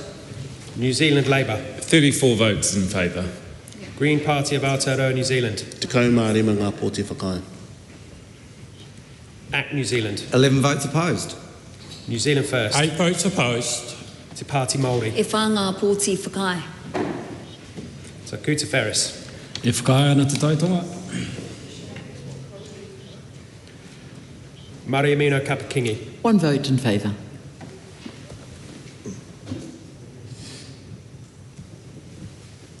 The ayes are 55, the noes are 68. The question is not agreed. The question is that Dr. Lawrence Zunan's tabled amendment to clause 5, amending paragraph B of section 9A2 be agreed to. All those in favour say aye. To the contrary, no. The noes have it. New Zealand National. 49 votes opposed. New Zealand Labour. 34 votes in favour. Green Party of Aotearoa New Zealand. Te kaumare mo ngā pōti whakai. Act New Zealand. 11 votes opposed. New Zealand First. 8 votes opposed. Te Pāti Māori. E whanga pōti whakai. Takuta Ferris. E whakai ana te taitonga. Mariamino Kapakingi. 1 vote in favour.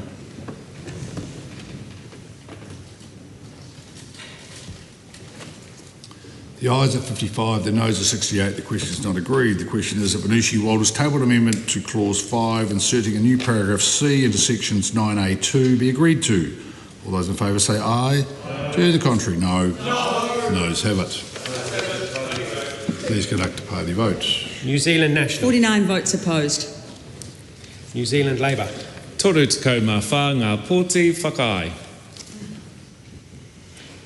Green Party of Aotearoa New Zealand. Te kaumare mo ngā pōti whakai. At New Zealand. 11 votes opposed. New Zealand first. 8 votes opposed. Te Pāti Māori. E whā ngā pōti whakai. Taku Te Ferris. E whakaana. Mariamino Kapakingi. 1 vote in favour.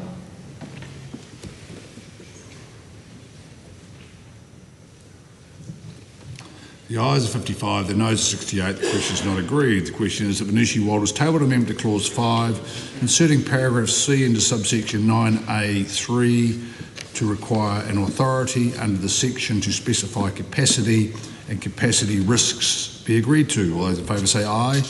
To the contrary, no. No. Noes have it. Please conduct a party vote. New Zealand National. 49 votes opposed. New Zealand Labour. 34 votes in favour. Green Party of Aotearoa, New Zealand. Te kaumāori me ngā pōti whakai. At New Zealand. 11 opposed. New Zealand first. 8 votes opposed.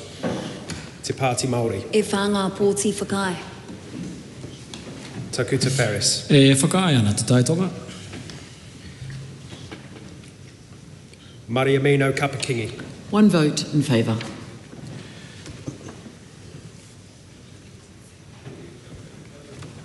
The ayes are 55, the noes are 68, the question is not agreed. The question is that Venushi Walters tabled amendments to clause 5, inserting paragraph C into section 9A3 to require an authority under the section to specify alternative arrangements be agreed to.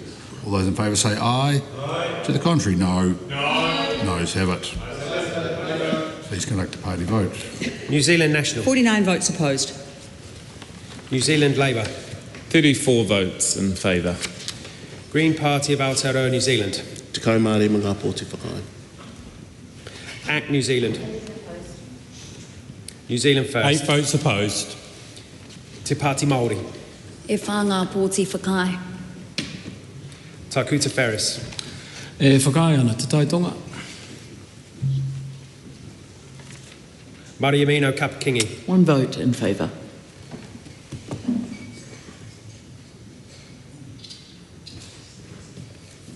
The ayes are 55, the noes are 68, the question is not agreed. The question is that Venushi Walters tabled amendment to clause 5, inserting paragraph C into subsection 9A3 to require an authority under the section to specify whether it may be subject to an automatic extension be agreed to. All those in favour say aye. Aye. To the contrary, no. No. Noes have it. Please conduct a party vote. New Zealand National. 49 votes opposed. New Zealand Labour. Toru te kaumā whā ngā pōti whakai. Green Party of Aotearoa, New Zealand. Te kaumāori me ngā pōti whakai. Act New Zealand. 11 opposed. New Zealand first. 8 votes opposed. Te Pāti Māori. E whā ngā pōti whakai. Taku Te Ferris. E whakai ana te taitonga. Mariamino Kapakingi. 1 vote in favour.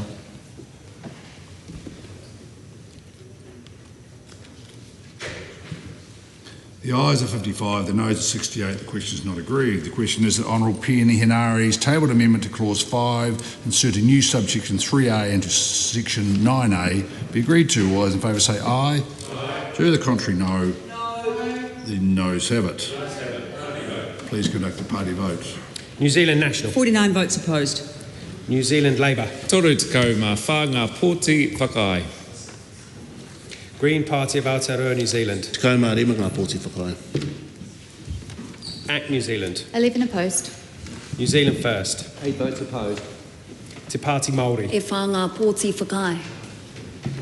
Taku Te Ferris. Ko tahi te pōti o te taitonga e whakai ana. Mariamino Kapakingi. 1 vote in favour.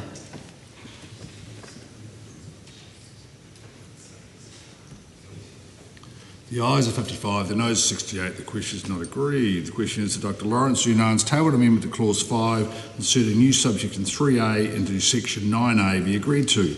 All those in favour say aye. Aye. To the contrary, no. No. Noes have it. Please conduct a party vote. New Zealand National. 49 votes opposed. New Zealand Labour. Toru te kaumā whā ngā pōti whakai. Green Party of Aotearoa, New Zealand. Te kaumāori me ngā pōti whakai. Act New Zealand. 11 opposed. New Zealand First. 8 votes opposed. Te Pāti Māori. E whanga pōti whakai. Takuta Ferris. E whakai ana te taitonga. Mariamino Kapakingi. 1 vote in favour.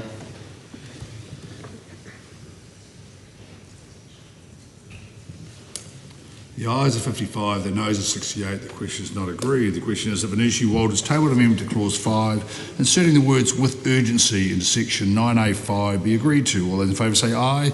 To the contrary, no. No. Noes have it. Please conduct a party vote. New Zealand National. 49 votes opposed. New Zealand Labour. 34 votes in favour. Green Party of Aotearoa, New Zealand. Te Kao Māori mga pōti whakai. Act New Zealand. 11 opposed. New Zealand First. 8 votes opposed. Te Pāti Māori. E whanga pōti whakai. Takuta Ferris. E whakai ana. Mariamino Kapakingi.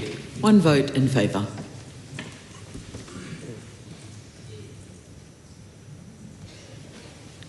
Ayes are 55, the noes are 68. The question is not agreed. The question is if an issue Walters tabled amendment to clause 5, inserting the words and the reason for giving it into section 9A5 be agreed to. All those in favour say aye. To the contrary, no. Noes have it. Please conduct a party vote. New Zealand National. 49 votes opposed. New Zealand Labour. 34 votes in favour. Green Party of Aotearoa, New Zealand. Te Kao Māori mga pōti whakai. Act New Zealand. 11 opposed. New Zealand First. 8 votes opposed. Te Pāti Māori. E whanga pōti whakai. Takuta Ferris. E whakai ana te taitonga. Mariamino Kapakingi. 1 vote in favour.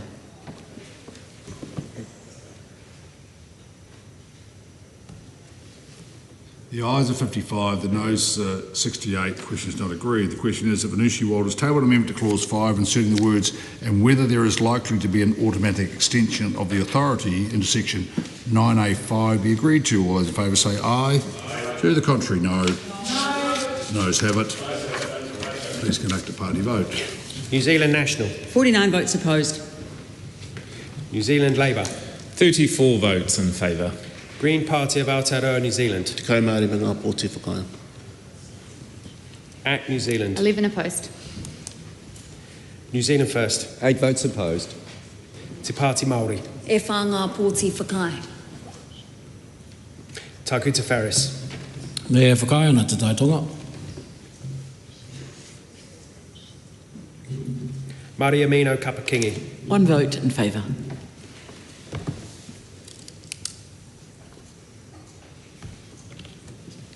The ayes are 55, the noes are 68. The question is not agreed. The question is if an issue Walters tabled amendment to clause 5, inserting the words whether there is likely to be an automatic extension of the authority into section 9A6 be agreed to. All those in favour say aye. To the contrary, no. Noes have it. Please conduct a party vote. New Zealand National. 49 votes opposed. New Zealand Labour. Toru te kau mā whānga pōti whakai. Green Party of Aotearoa, New Zealand. Te Kao Māori mga pōti whakai. Act New Zealand. 11 opposed. New Zealand First. 8 votes opposed. Te Pāti Māori. E whanga pōti whakai. Takuta Ferris. E whakai ana te taitonga. Mariamino Kapakingi. 1 vote in favour.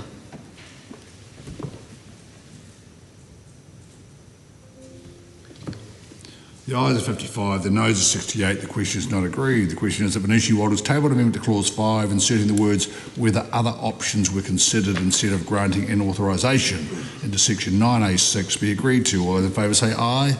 To the contrary, no. Noes have it. Please conduct a party vote. New Zealand National. 49 votes opposed. New Zealand Labour. 34 votes in favour. Green Party of Aotearoa, New Zealand. Te Kao Māori mga pōti whakai. Act New Zealand. 11 opposed. New Zealand First. 8 votes opposed. Te Pāti Māori. E whānga pōti whakai. Te Kuta Ferris. E whakai ana te taitonga. Mariamino Kapakingi. One vote in favour.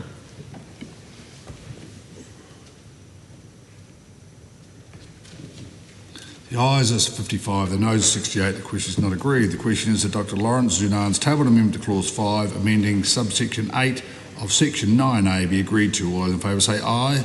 To the contrary, no. Noes have it. Please conduct a party vote. New Zealand National. 49 votes opposed. New Zealand Labour. 34 votes in favour. Green Party of Aotearoa, New Zealand. Te kaumāori ngā pōti whakai. ACT New Zealand. 11 opposed. New Zealand First. 8 votes opposed. Te Pāti Māori. E whānga pōti whakai. Tā Kuta Ferris. E whakai ana te taitonga. Mariamino Kapakingi. One vote in favour.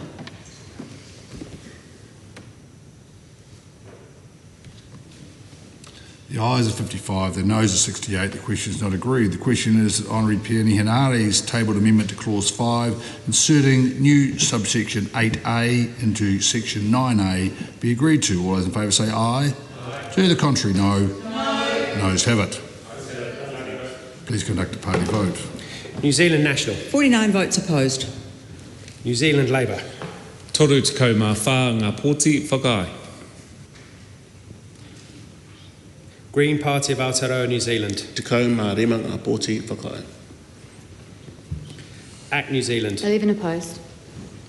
New Zealand First. 8 opposed. Te Pāti Māori. E whānga pōti whakai. Tā Kuta Ferris. E whakai ana te taitonga. Mariamino Kapakingi. One vote in favour.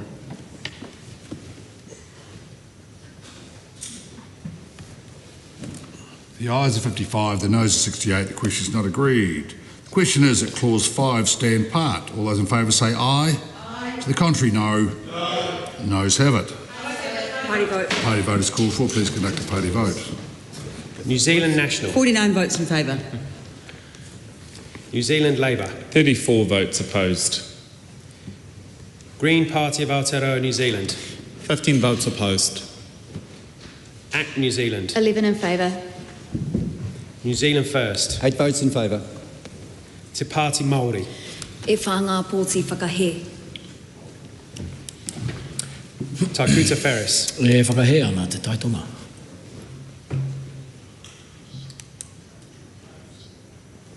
Mariamino Kapakingi. One vote opposed.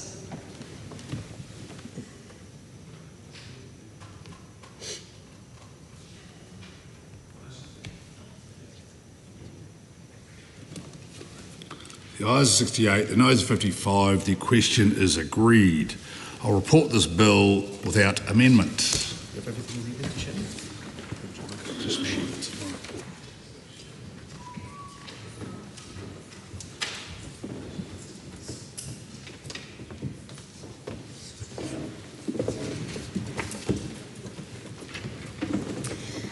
The House is resumed. Madam Speaker, the committee has considered the Defence Workforce Amendment Bill and reports it without amendment. Madam Speaker, I move the report be adopted. The question is that the report be adopted. Those of that opinion will say aye. To the contrary, no. The ayes have it. This bill is set down for third reading immediately. Honourable Judith Collins. Thank you, Madam Speaker. I move that the Defence Workforce Amendment Bill be now read a third time. This bill is about balancing the right of New Zealand Defence Force civilian staff to take industrial action with New Zealand's national security and defence needs. I would like once again to acknowledge the members of the Foreign Affairs, Defence and Trade Committee who considered this bill and the principles that underpin it. The core role of the NZDF is to protect New Zealand and advance New Zealand's interests through military operations at sea, on air, on land and in the air. The security of New Zealand is a 24/7 issue, 365 days of the year. Our Defence Force consists of hard-working men and women who are sailors, soldiers and aviators, collectively the armed forces, and their civilian colleagues. The NZDF civilian staff are entitled to take industrial action. This is a fundamental right of employees recognised in law. The civilian staff in our Defence Force play a significant role in keeping New Zealand safe, whether through providing security at military bases, testing of NZDF capabilities and technology, aircraft maintenance and countless other important tasks. This means there will be times when industrial action could put New Zealand's national security at risk or impact the NZDF's ability to deliver the tasks expected of it. This bill seeks to ensure the Defence Act 1990 is fit for purpose. This bill ensures that when it is justified to do so, the Minister can authorise the armed forces to conduct the work of striking civilian staff and streamlines the process for doing so. Rather than an authorisation lasting for 14 days, the Minister of Defence will be able to say how long an authorisation will last. This removes the requirement to have a parliamentary debate about whether the NZDF can deploy people within their own organisation for longer than 14 days. Parliament will be notified of such an authorisation and the reasons for giving it, and even any member can bring it to the attention of the House for further scrutiny. Likewise, the Minister will continue to be able to authorise military personnel to conduct the work of striking public service employees where not doing so could lead to health and to safety risks, which they can already do under current legislation. Parliament's role in approving an extension beyond that period will be maintained, and the House will not need to be recalled if an authorisation expires when the House is not sitting. These changes strike a balance between ensuring industrial action can still go ahead and have its intended effect, while ensuring that critical activities can continue, that both health and safety are protected, and that national security is not put at risk. The passing of this bill is a further demonstration of this government's commitment to ensuring New Zealand continues to have a defence force which is ready and able to protect and defend New Zealand, New Zealanders and its interests. Madam Speaker, I commend this bill to the House. The question is that the motion be agreed to. Honourable Pene Henare. Madam Speaker, thank you for the opportunity to speak in the third and final reading of this particular bill. Madam Speaker, as we've done in other parts of this bill, I do want to acknowledge the NZDF personnel, both those who serve in uniform and the civilian staff who I know contribute to the well-being of this country, contribute to the ongoing effectiveness of the New Zealand Defence Force, and it's with them in mind for both sides of this House. This bill has been well debated. While we might not agree that we've managed to get any of the amendments, certainly from this side of the House across the line, it is important that when we look towards the operation and the functionality of the NZDF, that we acknowledge both those parts, because this particular bill pertains particularly to them. Now, Madam Speaker, the Minister spoke to about getting the balance right, and I think that is always an important thing, and we hope that some of our amendments would strike that balance, get a bit of a middle ground where we could continue to support both of them, those who wish to take, civilian staff who wish to take work action, or strike, whatever it might be, and those NZDF personnel who continue to serve and could be utilised to backfill those roles. So we will continue to oppose this bill for the reasons that we have spelt out through the first and second reading, and of course the Committee of the Whole. Madam Chair, we know that when you leave grey areas, regardless of the bill or regardless of the legislation, that's where people are unsure about what's happening. We wanted to make sure that it was clear that we can continue to protect the national interest, continue to protect health and safety of this country, while also allowing work action to be taken by those staff and workers right across the country.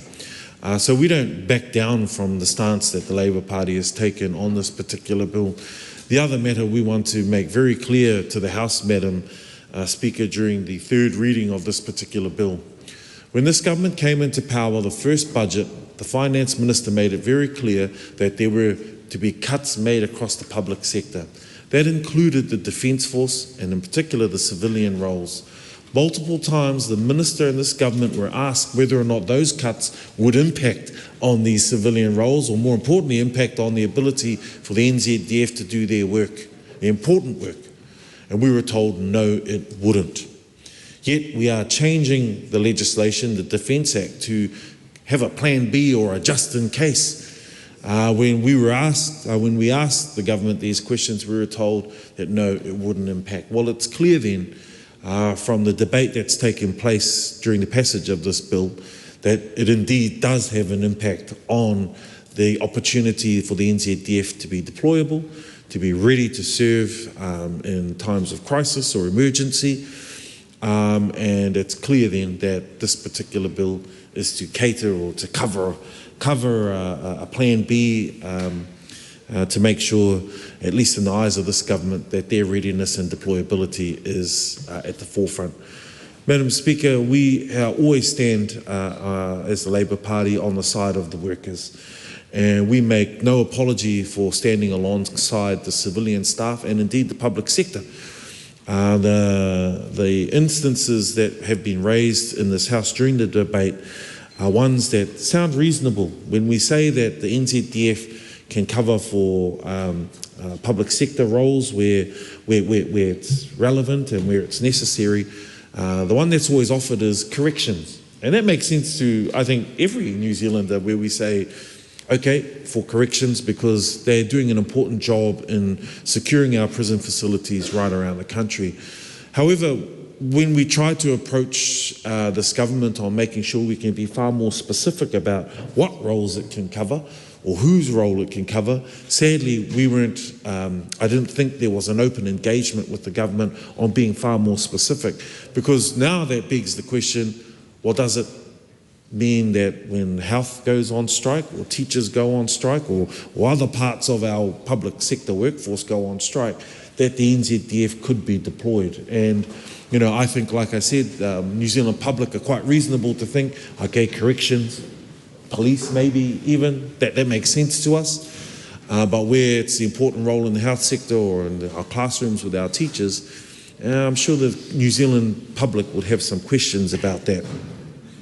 So, Madam Speaker, I thought there were also some really good amendments or suggestions put forward to the Minister that look towards some of those other fail-safe mechanisms around the ability to extend. And we talked about the Commander-in-Chief or the Governor-General and the role that they play in making sure that that can take place. We acknowledge, though, that if they come back to the House here, that the House will be notified by the Minister. We asked also if that notification can be have far more detail in it so that it can be discussed and debated in the House. Sadly, that didn't get across the line, but we acknowledge that the democratic processes of this country are important, and when these important matters are raised, we always push that it should come back to the House for consideration, not something that continues to put power in the hands of the few. That's something that we will always stand up against and make sure that the democracy that our country believes in continues to be practiced here in Parliament. Madam Speaker, one of the important things that the Minister mentioned in her third reading speech was about making sure that the New Zealand Defence Act is fit for purpose. And I think that should be something that we should always look at. Something that the Minister said during the Committee of the Whole sort of raised the eyebrows of a number across the House, and that was that when the Defence Act was written in 1990, it was written in times of peace. And then now we're making an amendment 25 years later because it's important. Well, there were a heck of a lot of conflicts between 1990 and 2025, which I think serves, or at least serves up an opportunity for this House to look at the Defence Act as a whole. I mentioned it in one of my earlier contributions. It's that beach batch or that holiday home in Coromandel where you put a lean-to on the lean-to and before you know it, you've got a wet carpet and the house is leaking. The Defence Act is an important act, and the Minister highlighted that, and I totally agree with her and support her on that matter. So therefore the Defence Act should be relevant, it should be agile, and more importantly it should be fit for purpose of today's Defence Force and the needs that confront our country. It's been made and highlighted as points across the House that national security is at a challenging time geostrategically around the world. We know that there are challenges, and New Zealand certainly aren't immune to that. So we do need to make sure our NZDF are fit for purpose, and the legislation that governs them is also as well. The other part, Madam Speaker, which I think the Minister made a really good point, and that is that for weather events, and right now the hurricane season, those things are really important for us to remain ready to deploy, ready to operationalise, to support not just New Zealanders. We've seen it over the past few weeks, the devastating floods in the south, the devastating fire in Tongariro, and we know that the NZDF will play their part in our community, and we need to make sure that they are able to do that. Of course, that extends to our friends and our neighbours and our whānau in the Pacific, where, if I recall correctly, even in my time as the Defence Minister, quite regularly we're deployed because of hurricane season or tropical storm season. I think the House and the Minister makes really good points there to make sure that despite the debate on this bill, New Zealanders need reassurance that our NZDF will be there for them. And that's what I want to give to our community that are listening, or the community that follow this debate. The NZDF and of course the civilian staff and the uniform staff are there to serve our country, and we know they will. The reassurance that despite the challenges, known or unknown, that we might face in the coming weeks or months, we need to know that, we want the public to know that the NZDF will be in the best position to be able to support however the Minister and the government sees fit. We support that. We want to encourage and make sure that our whānau out there feel safe and secure, because what we know, whether it's in the Pacific or locally, Madam Speaker, is when a grey ship shows up after an event and it's got the Kiwi or the Royal New Zealand Navy on the side, that brings assurance and it brings security to those areas. I reflect back on the volcanic eruption in Tonga. The Aotearoa, HMNZS Aotearoa, was the first ship to arrive, and after having spoken with the Tongan people, they said they couldn't have asked for a better blessing. And that wasn't just because it was the first one to arrive, but it was because it was Aotearoa who answered the call. So it's really important, despite the debate and the backward and forward across this House, that our public know our NZDF are always ready to go. They're highly deployable, highly trained, and will always answer the call when needed. Thank you, Madam Speaker. I rise on behalf of the Greens to speak on the Defence Workforce Amendment Bill in this third reading, and we have just completed the Committee of the Whole House stage, which was illuminating. The Minister was very engaging, and I guess one of the things with that Minister in particular is you don't need to read a crystal ball. They're pretty straight up.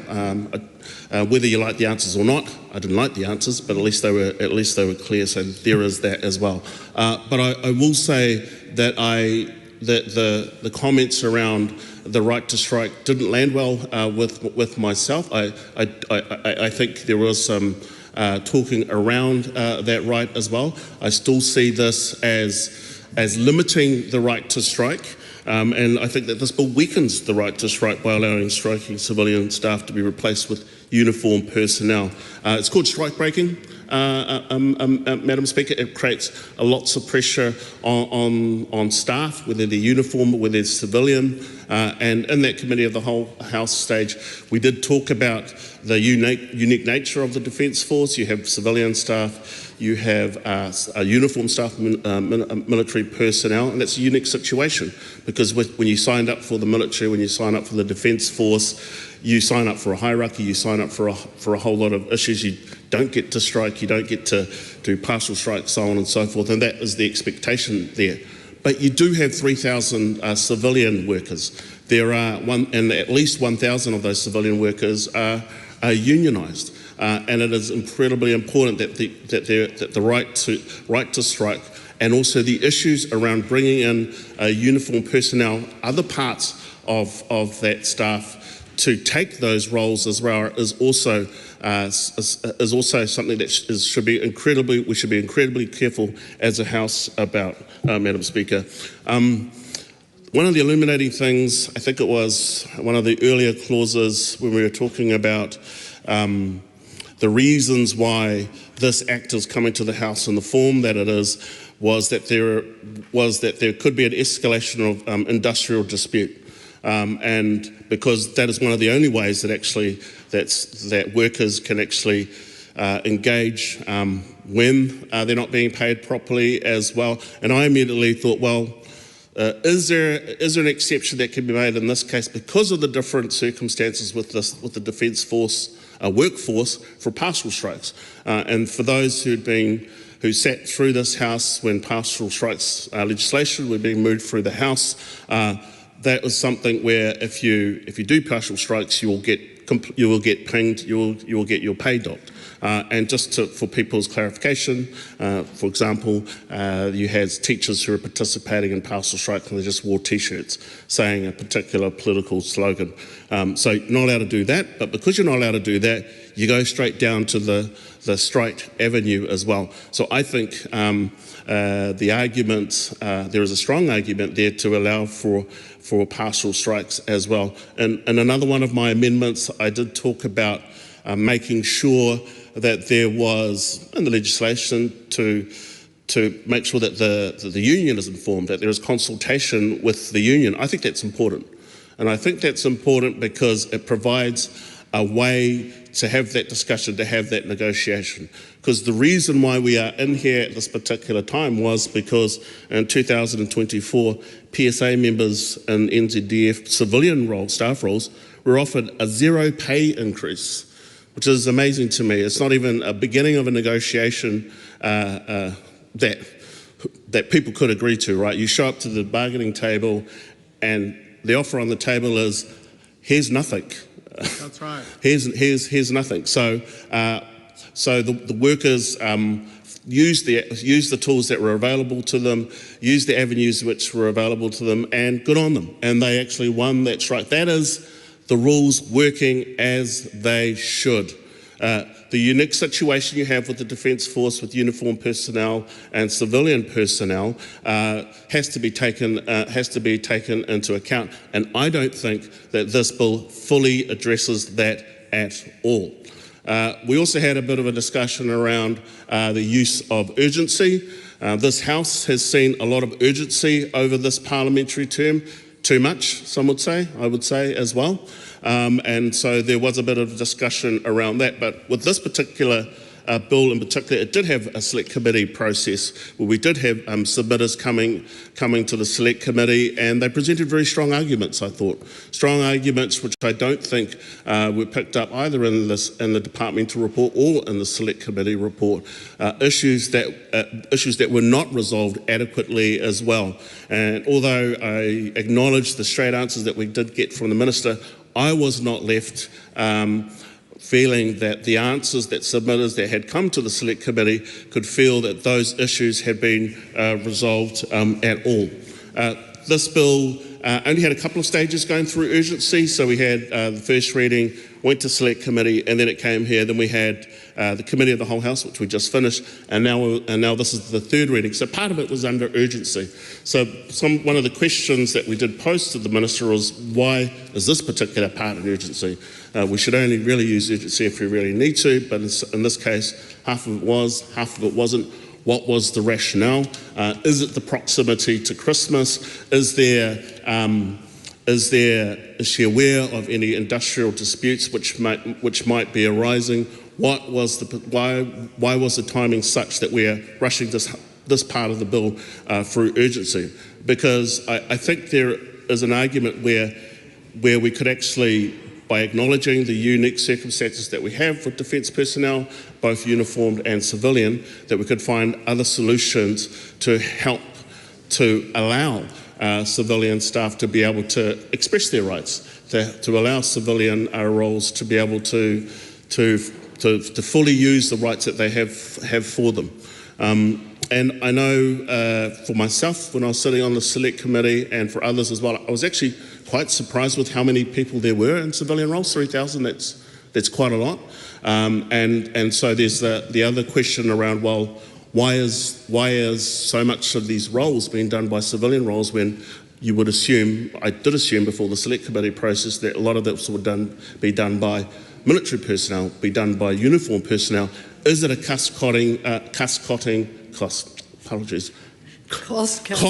that's the one. Thank you, Madam Speaker. Cost-cutting measure. If so, just be straight up about it. Is this the reason why you have so many roles? Because I do take the point, possibly there could be some agreement on this across the House that people made around, well, if you're going to put people into these roles, particularly, and I'm thinking about the uniform side of it, then you should pay them properly. You should make sure that they have that their housing stock is up to scratch as well. And I've talked to enough people to know that although there is plans in place to make sure that housing stock is being replaced, that in the case of Wairuru, as I have heard, that has not happened. Yes, it's important to actually to note that this is a career pathway that people choose, and I did note that the Minister was talking about the large amount of money that she was able to get through the budget, but how much of that is actually going into the pockets of the workers? How much of that is being put into the pockets of both uniformed personnel and civilian personnel? Because we know on the civilian side, when they went into that negotiation, they were just offered a zero pay increase.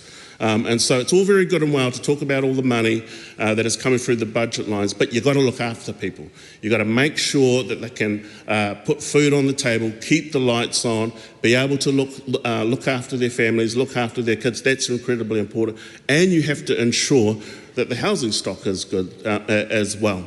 And if you have issues with that, there is actually no recourse that I know of within the uniform side of it, the military personnel side of that, where you can actually rectify that and actually speak up.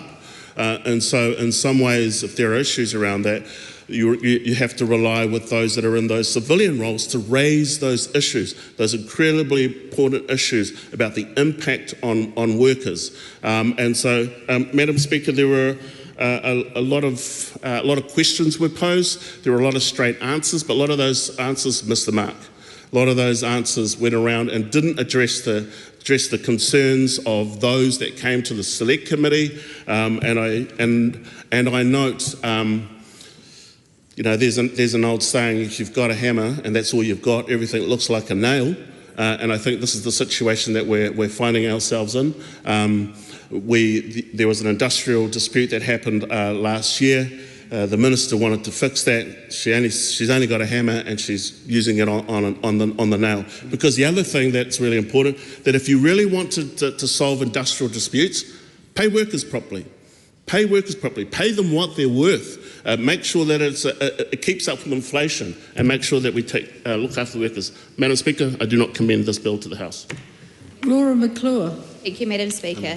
I rise on the third reading of this important piece of legislation, but just to remind those at home, in no shape or form does this reduce the ability for industrial action.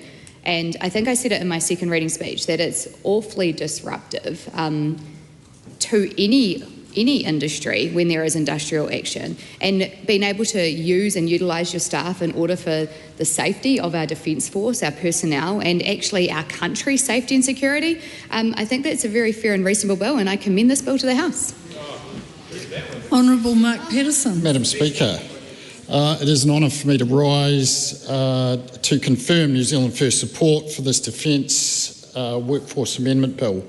I would also like to acknowledge the incredible work that our Defence Force does, putting themselves being prepared to put themselves into harm's way on our behalf. And I know that that views are shared across the House. Well, at least I think it was. We've heard some fairly moderate support, would I say, from some of the other parties here, but certainly not from us. In fact, we've been very proud in the past. In the 52nd Parliament, I know the Honourable Ron Mark held that portfolio. No one would have been prouder to hold a portfolio ever than Ron, a returned serviceman himself, and someone who I know still keeps a very keen interest in what the Minister's doing in this respect.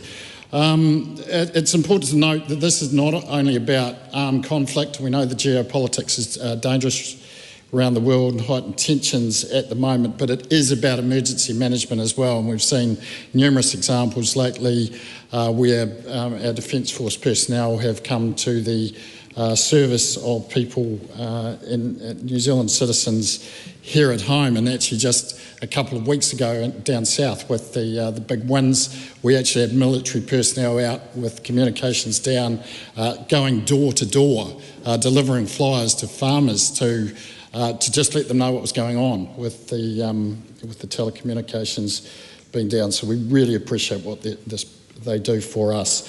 This bill enables the New Zealand Defence Force to carry the uniformed personnel to carry out civilian roles in the event of industrial action.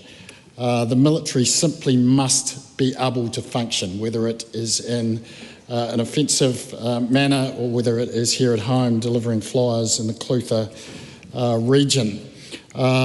This does not undermine the right to strike. There is absolutely the right for those civilian personnel to strike.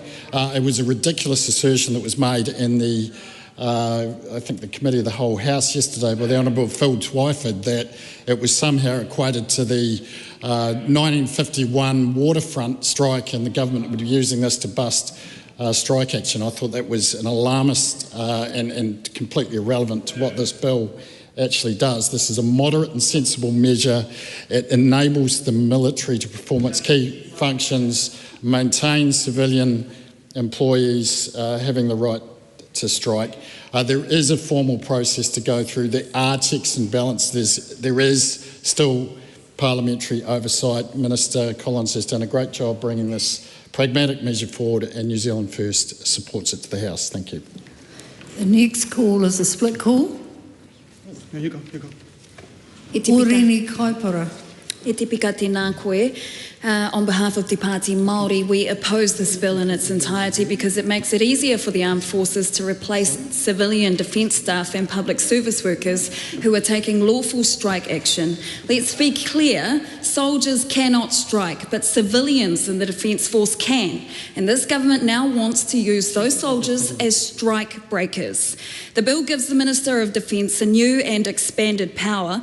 During industrial action by NZDF civil staff, the Minister will be able to authorise the armed forces to do the work of those who are striking whenever the Minister believes there are reasonable grounds that national security, operational readiness or safety could be affected.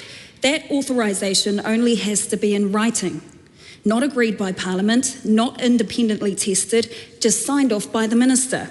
The Minister must then notify workers that the military has been sent in to perform their jobs and must notify this House after the fact.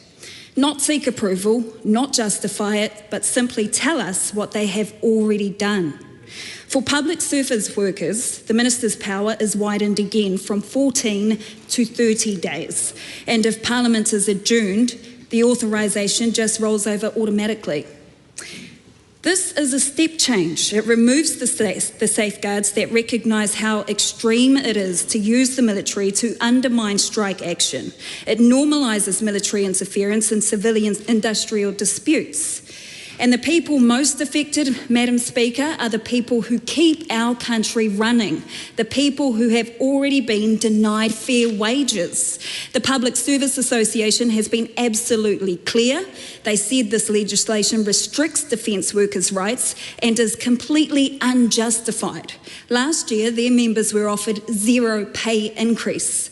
They only achieved something better because they took strike action, the precise right that this bill now seeks to silence.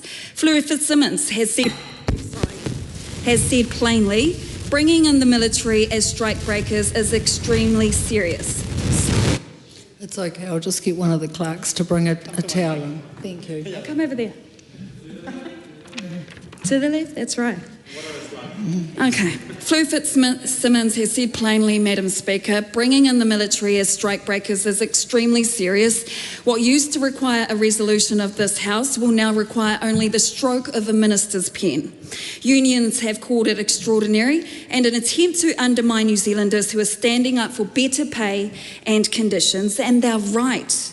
My colleagues Te Anau Tuiono's recommendation for partial strikes must be noted and supported. From a Te Pāti Māori perspective, this bill does not align with our kaupapa.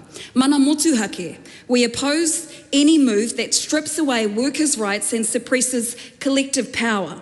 Māori make up a majority of the NZDF civil staff, as well as the wider public service. We are nurses, we are teachers, and we are firefighters. Now, at any time, the armed forces could be deployed to replace us when we strike for fair pay.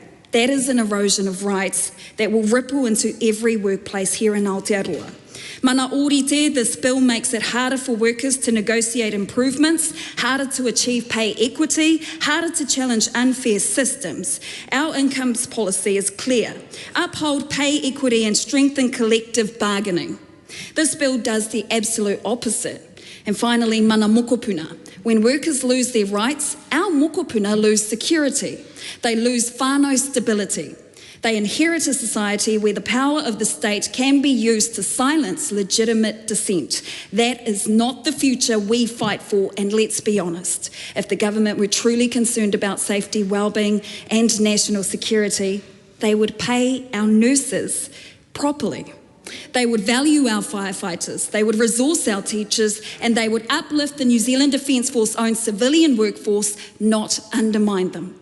Instead, this government wants to send troops into schools and into hospitals, into our communities, not to help, but to break strikes, to weaken workers, to keep wages low. Te Pāti Māori cannot and will not support a bill that erodes rights, undermines collective bargaining and weaponises the armed forces against civilian workers. We do not commend this bill to the House. Caro Menendez-March. Thank you, Madam Speaker.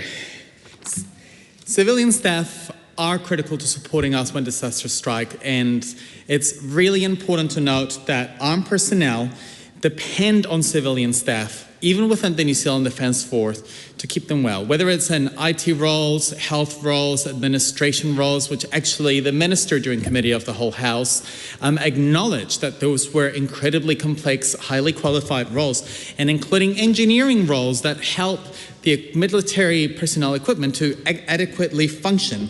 And so I find it really interesting that every time that we have a bill that erodes workers' ability to participate in strikes, we have speech after speech from the right-wing politicians thinking those very same workers they are undermining. Their actions actually speak louder than their words, because it's hard to believe their speeches thinking those very same workers they're about to undermine. When we have a bill in front of us that follows literally a 2024 zero pay increase for the Defence Force civilian staffers that would have seen them effectively take effective pay cuts due to inflationary pressures. And make no mistake, this bill is a direct result of what we saw last year, because what else can you call a bill that seeks to erode the parliamentary checks that are in place to ensure that a minister is adequately accountable to a decision to replace civilian staff with military personnel, and that makes it easier for military personnel to replace civilian staff? During the Committee of the Whole House, one of the questions that I asked is whether the Minister has sought advice or reassurances, or was able to elucidate the House on the advice that she received as to whether military personnel had the adequate skills, qualifications and experience to actually replace civilian staff. She wasn't able to actually substantiate this, and all she gave us were just platitudes about the highly qualified military personnel, which no one was necessarily challenging. It was more a matter of the fact as to whether those roles would be able to be replaced to the very same competency that the civilian staff are able to perform. And if the minister is not able to tell us that she did receive reassurance and advice on this very same matter, it's hard for us to have faith in a bill in front of us that seeks to erode civilian staff's ability to adequately withdraw their labor as a tool of bargaining, which is one of the most powerful things workers can do when they are trying to prove their worth to the employers. Because by withdrawing your labor, you demonstrate the importance of your work. And if the government is choosing to instead deploy the military to fill those very same roles, they are undermining people's ability to take industrial action, to fight for better wages, to fight for better paying conditions and safe staffing levels. So I do not buy nor believe any of the government's arguments that this is not about undermining the ability to strike, because even though the ministers say that striking is part of a democracy, well, clearly this government doesn't really believe in the right for workers to take part in strikes without those very same actions undermining their ability to make ends meet, because otherwise they would have not introduced legislation this term to actually add pay deductions to striking workers. You can't say that striking is part of our democratic process and then at the very same time, bill after bill after bill erode workers' rights and people's ability to sustain industrial action. The Green Party is clear that, independent of our criticisms of this government's encroachment and alignment with the US when it comes to the military-industrial complex, that the New Zealand Defence Force plays a critical role in supporting us when natural disasters strike. And therefore, we cannot stand by in front of a bill that seeks to erode those very same workers' ability to perform their duties in a way that is adequately dignified. The members who have talked and thanked the personnel should actually be standing up for those workers' ability to fight for better pay and conditions instead of defending zero pay increases, while at the very same time they're handing billions of dollars to landlords, to tobacco industries, to fossil fuel companies, while everyday workers struggle.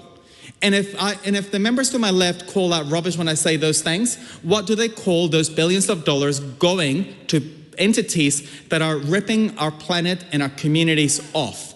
The Green Party will fight to improve worker conditions and ensure that everyone has a dignified life. Judith Collins may call them that a communist utopia, but we call that simply socialism, which is actually honouring the dignity of everyone. Tim van der Molen. Story time is over, Madam Speaker. We'll come back to reality here. These simple, practical changes that this bill makes to ensure we can uphold our national security. And it's frankly embarrassing that neither of those two previous speeches, and indeed some of those before from the opposition benches, not a single mention about upholding national security. All they care about is their union mates being able to strike. And that, Madam Speaker, is an absolute disgrace. Right. This bill ensures that we can maintain national security on our bases at a time where, unfortunately, globally it's becoming increasingly important. So I commend this bill to the House. Thank you so much. Lucy Walters. Thank you, Madam Speaker, for an opportunity to take a call on the third reading of this bill, just after we've had actually quite a robust committee stage, and I'll refer to some of the conversations we had during committee stage in my contribution. We won't be supporting this bill, Madam Speaker, but I would like to start by recognising first the important role that our Defence Force plays. I think we have a rich history of a strong, well-resourced Defence Force. It didn't always start that way. I'll make a few historic references in my contribution. The first Defence Force in New Zealand was actually set up in 1863 under the Colonial Defence Force Act. And it was a regular force of only 500 troops who were all voluntary and expected to serve for a term of 3 years each. Funded only to the tune of £30,000, and of course since then it's grown rather substantially, and quite rightly the Minister and others have pointed to the fact that the Defence Force play an integral role in terms of national security, but also in terms of peacekeeping and our aid contribution, and also in terms of emergencies. And certainly on this side of the House, we respect that role and we're grateful for that role. And my contributions are all made in the context that I think that is a fundamental part of the role of the state, and that it's important that we have carve-outs for the Defence Force as well to ensure that they can act where there are threats to our security. We recently had a family member who became a private in the Defence Force, and it gives me a huge sense of pride to see her become a member of our Defence Force as well. So in the context of that deep respect, it really is how I look at this bill, and what I always look for with any legislative change is what is the problem statement, where is the gap? And that is why I spent a considerable amount of time in the committee stage questioning the Minister on the rationale for the bill. And I think what became clear is that it doesn't appear that there's a gap in the way it has been described at stages of this bill coming through the House. So the way in which I understood the gap initially was that if we hit a period where the House is adjourned only, not concluded for that term, but just adjourned over the summer break, and you have an authorisation that expires during that period, there is no way for the Minister there is no way for an authorisation to be extended by the House. Now, while that is true, and that became clear through the committee stage, it was also clear that the Minister can make a second authorisation. And my line of questioning was really about whether that was the case, and clearly it is the case, so there is no gap. The Minister can make a second authorisation.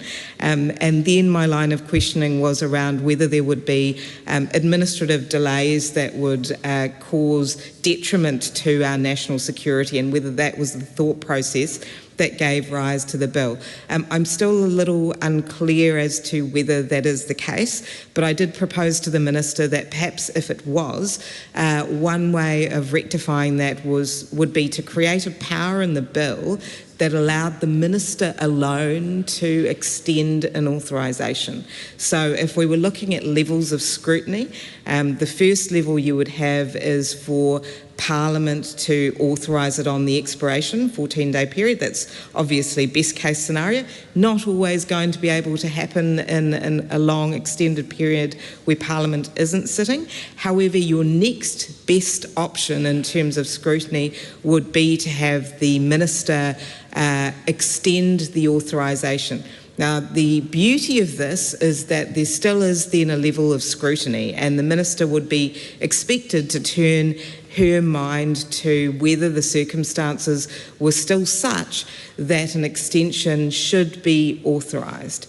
And I don't know that the House has quite had an answer as to why that wouldn't be a suitable thing to do. Just recognising again, as we all have across the across the House, that the right to protest is in fact important, and so minds must be turned to that when weighing up if the circumstances are appropriate to make an authorisation, and if so, what that period should be. I remain of the view that given the timeline in Section 9 of the Defence Act, subsection 4, has not changed, there's a recognition that actually 14 days is a reasonable period of time for, in that case, the Prime Minister or the next senior minister to turn their minds to whether it needs to be extended by the House or not. And again, I don't think that we really travelled sufficiently through the argument why those two provisions are as different as they are. So there's a solution. Well, the first thing is there is no current gap. And I think the House needs to be clear about that, unless there is an administrative difficulty for the Minister over that summer period.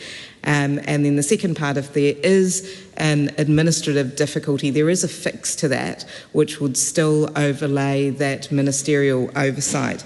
And I think, unfortunately, we haven't explored in truth the proposed amendments, which I think would have gone some way to improving the bill and broadening the powers, actually, because right now the Minister doesn't have the power to extend on her own. It's only the House who can do that. However, it would just be the next layer of broadening that we would be doing.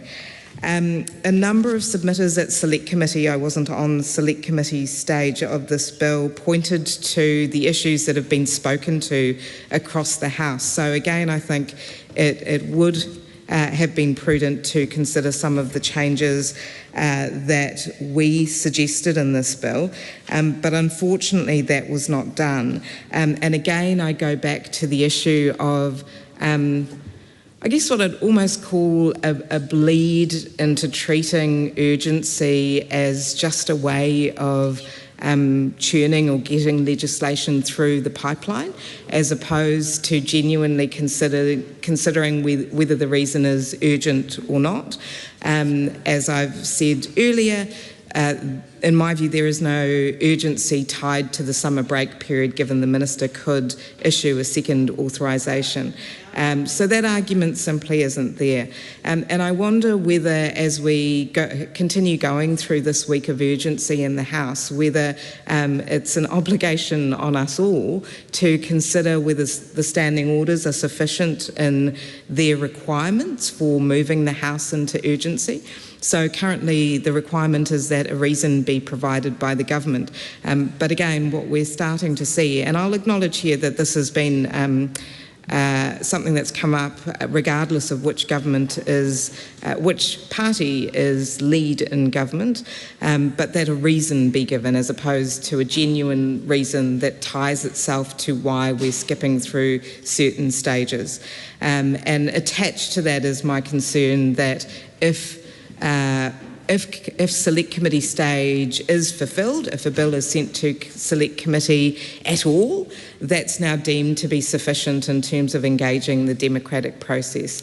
I don't believe it is. I think, again, we're seeing a bleed to shortened select committees, and it certainly hasn't gone unnoticed by me, that there seems to be an increasing use of the 4 month and 1 day behaviour, where bills are referred to select committee for just over the period where if they were under 4 months there would need to be a debate in the House.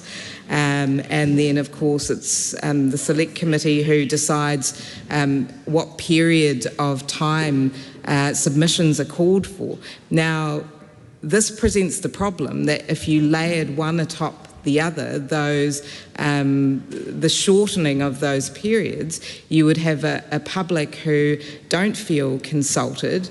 You would have members who are viewing amendments sometimes at the last minute, and you'd have ministers who aren't truly considering amendment papers as they should in committee stage. I mean, this is probably not the worst example of it, but it's certainly an example where there were some sensible amendments which I had hoped would be considered but haven't been, and thus, sadly, I cannot commend this bill to the House. Madam Speaker. I call Tim Costley. Madam Speaker, this bill is not about helping the government.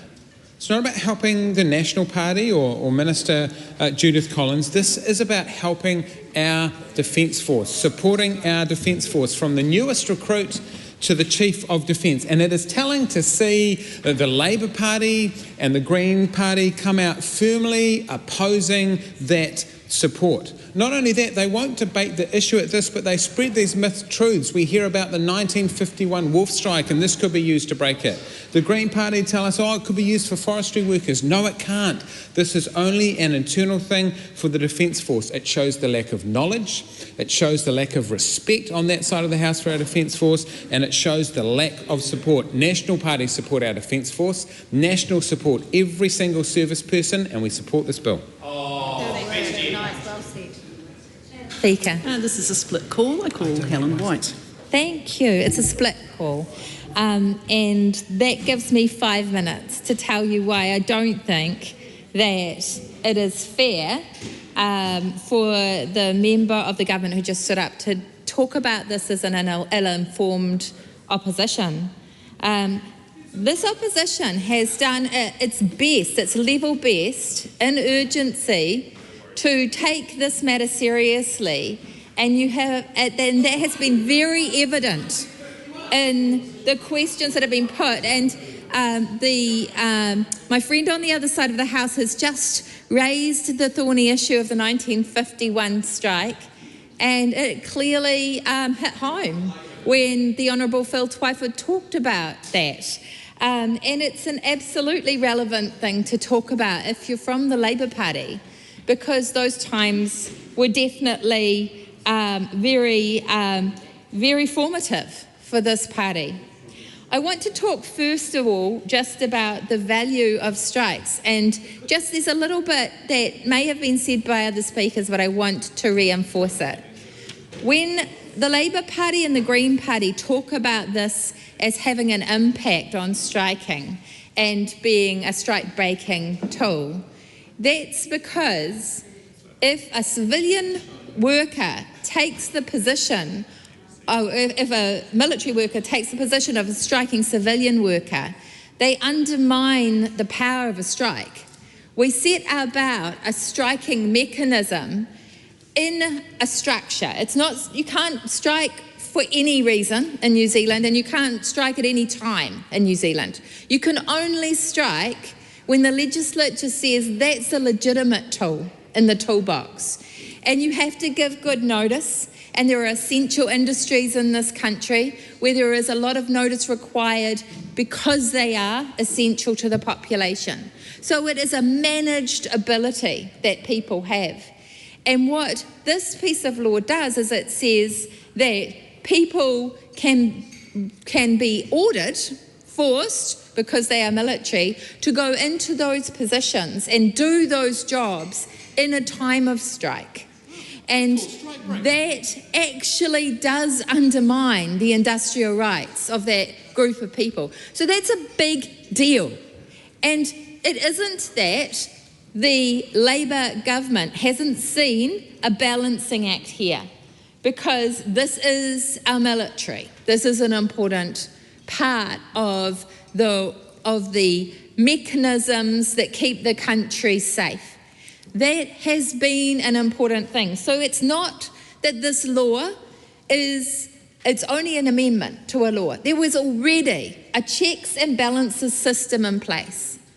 And that checks and balances system, part of that was coming back to this legislature if we extended the period that the military were going to do that. People had to come back to this legislature. They no longer do need to do that in the same way. That's an erosion. That's a lack of balance. And what my friend, the Honourable Phil Twyford, talked about that seems to have really got up the noses of some of the government bench members, is he talked about how right now we have a different time. We are in a world where we have seen military forces on the streets in the US. We have seen that happen. I never thought I would see that. I never thought I would see that kind of intervention. So we're at a time of great change. And so it's very important we hold and respect our rules, our organised rules, for things like striking, for things like the use of our military. We respect those young people who come into the military, and I talked about it in the committee stage, my volunteers who come in and they are full of wonderful ideas and ambitions, and they join the military and they don't expect to be told that they must go over and do the work of a plumber because that happens to suit the government of the day. That is not what they signed up for. That is not why I value them. I value them and I respect them, and I respect the fact that they are human beings doing great work and being brave. And so there is a balance to be struck. Thank you. Rima Nuckley. It really fills me with sadness hearing some of the comments from the other side of the House. I haven't had the pleasure of being on the select committee that dealt with this bill that's dealing with it, but from the basic reading, I can see that, and I can hear that what's being said on the other side does not reflect what we're doing here. And as the Honourable Judith Collins just said, the arguments from against are showing actually how much the other side cares about our defence forces, or rather doesn't care for our defence forces. This law essentially keeps New Zealand safe around the clock while still respecting the right of civilian staff to strike. I commend this bill to the House. Madam Chair. The Honourable Ginny Anderson. Thank you very much, Madam Chair. I often go to the regulatory impact statement for the truth, because that's one area where it's harder for the government to spin things. And so the regulatory impact statement makes it incredibly clear what we're doing today. And it says in it that back in 2024, at the end of 2024, when civilian staff undertook industrial action in support of bargaining for a new collective agreement, that caused problems. That was when they got a zero pay rise. So the member who just resumed her seat talked about the fact that they care about the Defence Force. Well, why, my question would be, Madam Chair, then did this government offer them a zero increase in pay, and then when they took action, industrial action, they've introduced this legislation as a direct response to prevent those civilians from being able to take collective action such as strikes in the future. And so essentially what this does is use military personnel to conduct the work of NZDF civilian staff in the event of industrial action. That is incredibly short-sighted, Madam Chair, because if we are seriously talking about our defence workforce, about the well-being of New Zealand, about how we grow our defence service to be capable and able to respond, this is a short-term stopgap measure to simply prevent situations that occurred at the end of 2024 when civilian staff took industrial action because they got a zero pay increase. That's the nub of it. And so I think it's important to note that this bill is number 8. There's more, but this is the 8th thing in general that this government has done to undermine the rights of working New Zealanders. So I think it's important that we put it in the context of all of the things they have done since being in government. The first one was to repeal fair pay agreements. That was done right away. They've brought back 90-day trials, removal of the 30-day rule, removal of the ability to give workers access to the collective agreement when they first start work. That's been taken away. Pay deductions for partial strikes. We've discussed and debated that one in the House. That's been removed by this government. The ability to partially strike, that you'll have your pay eaten into by your employer if you determine you'd like to partially strike. The next one is that if you earn over $180,000, you cannot take a personal grievance against your employer. Huge undermining of what rights in that one. And the public sector funding cuts right across, not just Wellington's local economy completely downwardly spiralling as a result of those cuts, but right across the country we've seen workers who can't afford to feed their families and pay their bills as a result of that. And of course we have pay equity, the scrapping of 33 pay equity claims. And so this bill is hot off the heels of those changes that this government has made. And so I do not take to heart and believe when they say that this government has the Defence Force's interests at their heart. We do not accept that at all, because this comes in the context of an ongoing undermining of workers' rights in New Zealand. This bill, Madam Chair, Madam Speaker, we've changed now. This is an answer to a question that nobody in Defence is asking. Nobody is asking that question. At a time when the New Zealand Defence Force is facing staffing shortages as well, this House should be focused on real solutions of how we build our workforce, not political theatre and masquerading as reform. Does this actually solve any of the real problems that the Defence Force is currently facing? Does it strengthen our country? Does this improve the lives of New Zealanders in the Defence Force who are struggling to pay for their bills without having a decent pay wage? This bill fails on all of those tests. Defence workforce is not struggling because of a lack of rules or powers or structural levers. It is struggling because people can't afford to stay, and so are only coming when unemployment's peaking to such a level that we might see a slight uptick. They are struggling because pay has not kept up with inflation. That is the problem, not the fact that we're going to suddenly install uniformed people to take the roles of civilians to prevent them from striking for decent pay. Military families cannot secure housing near their bases because specialist roles are leaving faster than they can be replaced, and this bill does not take any steps towards addressing those problems. Problems such as burnout from long hours, repeated deployments and persistent vacancies, the hollowing out of morale of the Defence Service. This bill actually takes steps to increase or further erode the morale by having uniformed or civilian and Defence Force personnel potentially having issues if they're stepping into those roles. This bill deals with none of the pressures that have led to it. Instead, this government has brought forward legislation that tinkers with obligations, expands bureaucratic oversight and creates compliance costs that is absolutely unnecessary. It's a complete disconnect with the workforce issues that we are seeing. And one of the deepest concerns that have been raised is that the Defence Force should be supported in a way where we have a long-term plan to build our workforce, and this bill does not do that. One of the most alarming aspects of this legislation is the lack of evidence that underpins it, Madam Speaker. The government has repeatedly asserted that the bill will strengthen the workforce, but when we've looked for data, when we've looked through the submissions and we've looked at that, there's absolutely no evidence that the proposed interventions resolve any of the issues that were heard at Select Committee, and no evidence that this will actually make a real difference to the problems we're seeing. Good lawmaking requires evidence, and this bill offers a bunch of slogans instead. It is not really assisting in any way, and we would like to see meaningful change that raises the wages of those people and enables their ability to take collective action to have decent working conditions.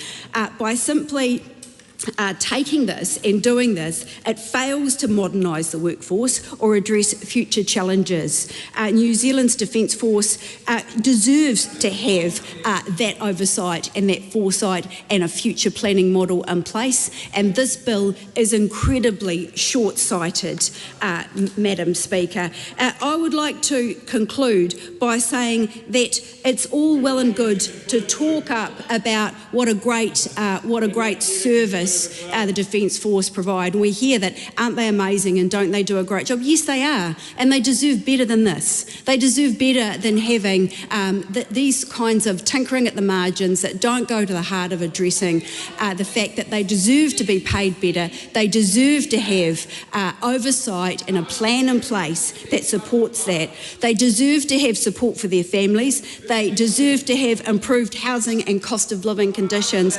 taken into account. They deserve to have expanded mental health and wellbeing services. They deserve to have stronger recruitment pipelines in engineering, aviation, healthcare and IT. We would like to see those things put into this House.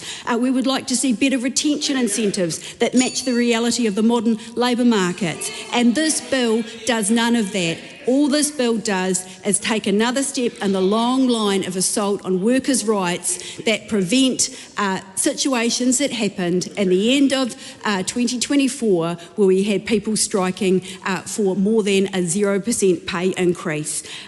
New Zealanders expect a Defence Force that is ready to respond in floods and fires, geopolitical risks and humanitarian crises. But instead, this government has delivered a piece of legislation that responds only to its own political messaging, and that's a sad loss, Madam Speaker. Patrick. I have never heard so much rubbish in my life. Madam Speaker, that's just unbelievable. I'm delighted that I've got the last word in this bill because I've got a few things that we need to clear up. Let's just remember, shall we, that the government of the previous regime had 6 years in which they did nothing for defence, not a single thing. The attrition rate in defence in their time was out the gate. It is now turned around. Madam Speaker, I just want to reiterate a couple of things my colleagues have said. It's shameful that the opposition thinks it's okay to leave armaments and secure bases unprotected in times of strike because striking people are more important.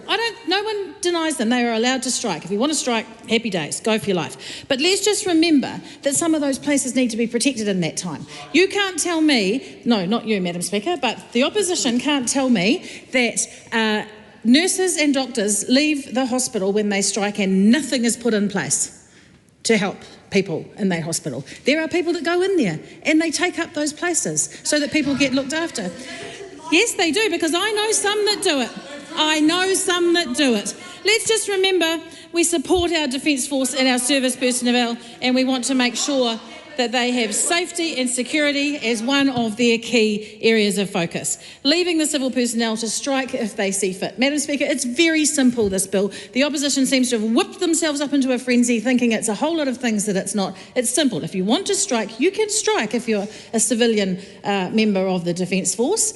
This is Plan B. This makes sure that those places are looked after. It's quite simple, and I commend the bill to the House.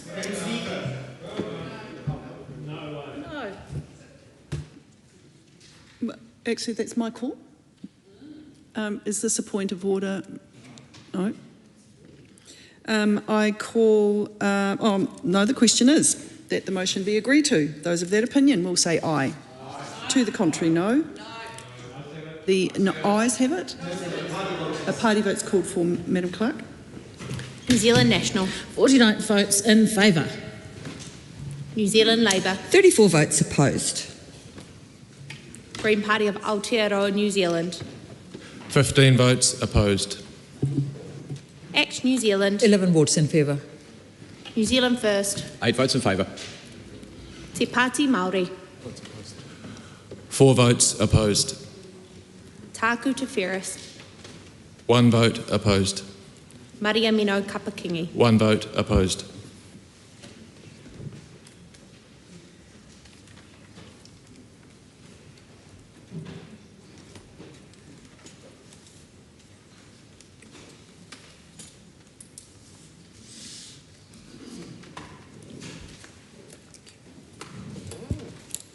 Members, the ayes are 68, the noes are 55. The question is agreed to.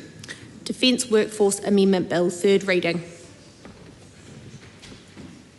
I call on Government Order of the Day, number 6.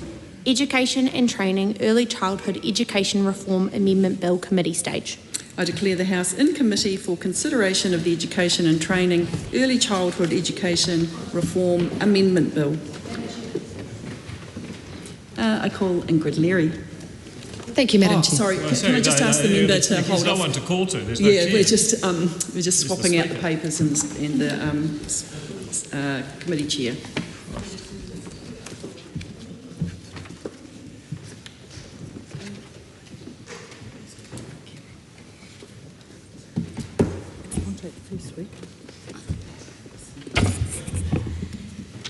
Members, the House is in committee on the Education and Training Early Childhood Education Reform Amendment Bill.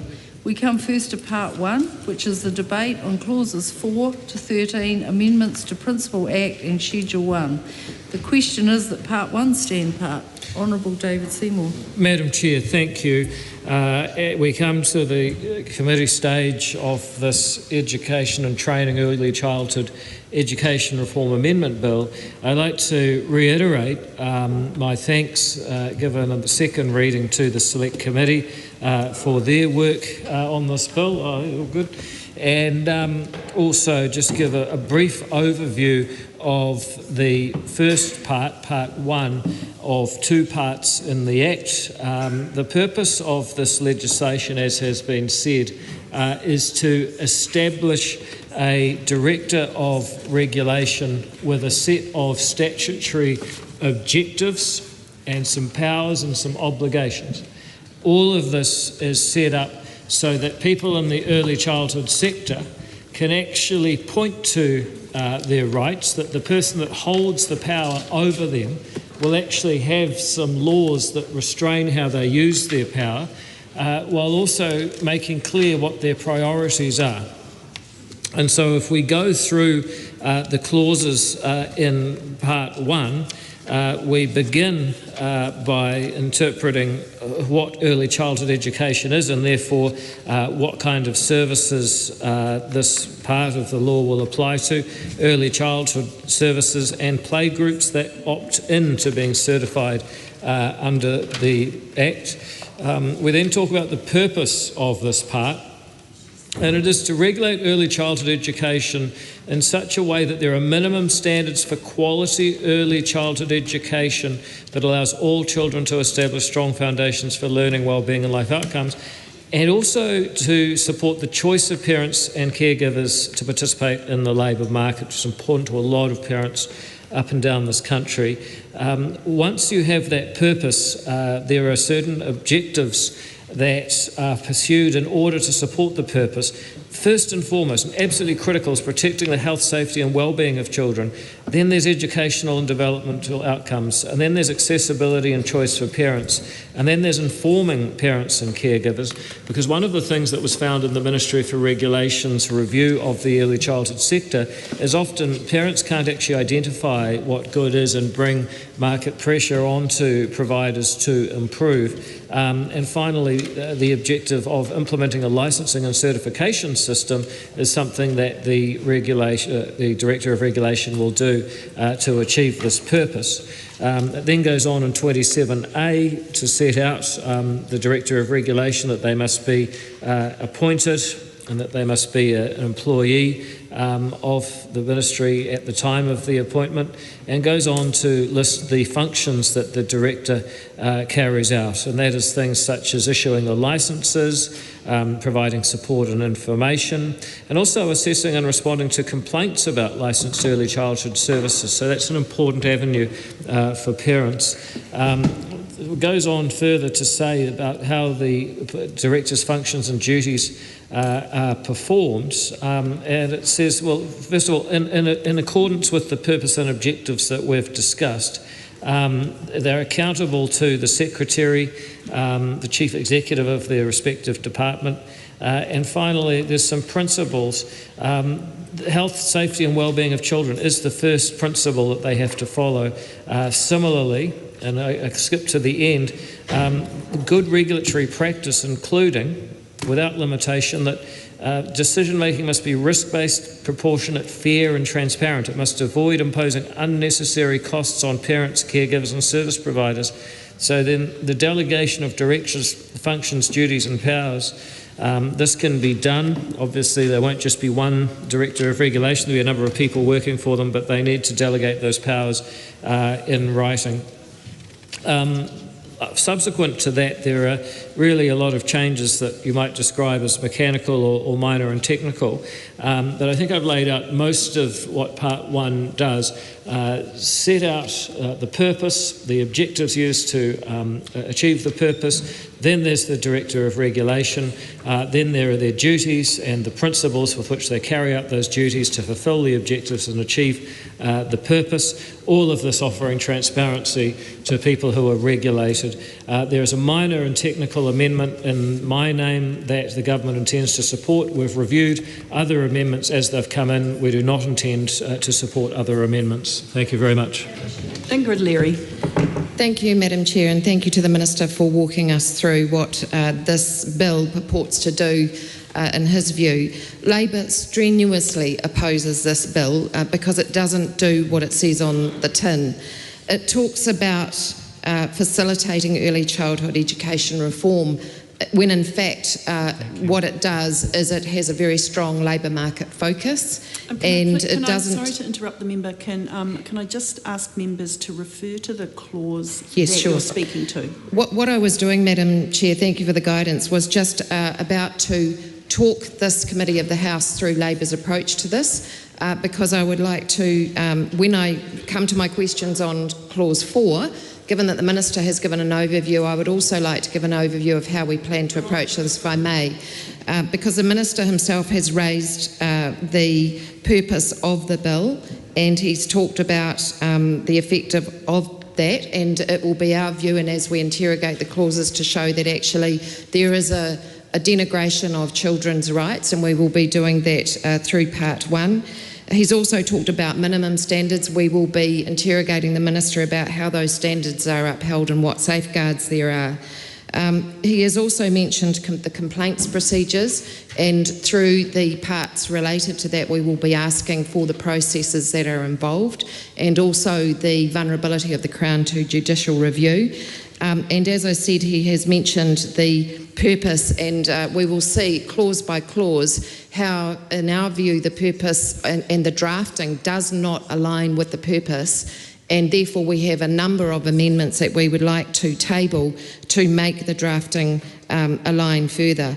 The Minister himself mentioned section 27, and indeed that is a fundamental section that we will be going through very carefully, where a lot of the changes are made that essentially decouple the stewardship of the Ministry of Education with its regulatory role. This goes against the OECD best practice, and we will be referring to that in some of our questions, wanting to understand how New Zealand will be aligning itself with OECD countries, given the decoupling goes in the opposite direction of what the OECD recommends.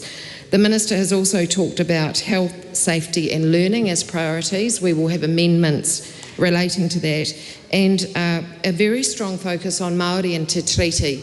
We are wanting to understand and get on the record for Hansard as well, not only why Te Treaty is not mentioned, but there seem to be implicit references in parts of the bill, and therefore we'll be asking the Minister if in his view Te Treaty is implicitly to be considered when this bill is applied.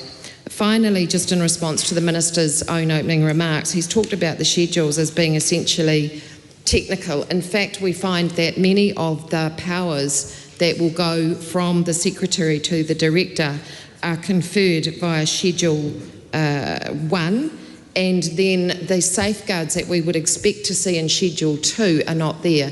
So, Madam Chair, we intend to spend some time on Schedule 1 and Schedule 2 to unpack how they could be improved, or what the risks are as we see them, because we do not see the safeguarding in the legislation before us. Having said that, and being aware that it is a committee stage, I will now turn to Clause 4 with my specific questions, which are around, Clause 4 is really around definitions, as the Minister has said.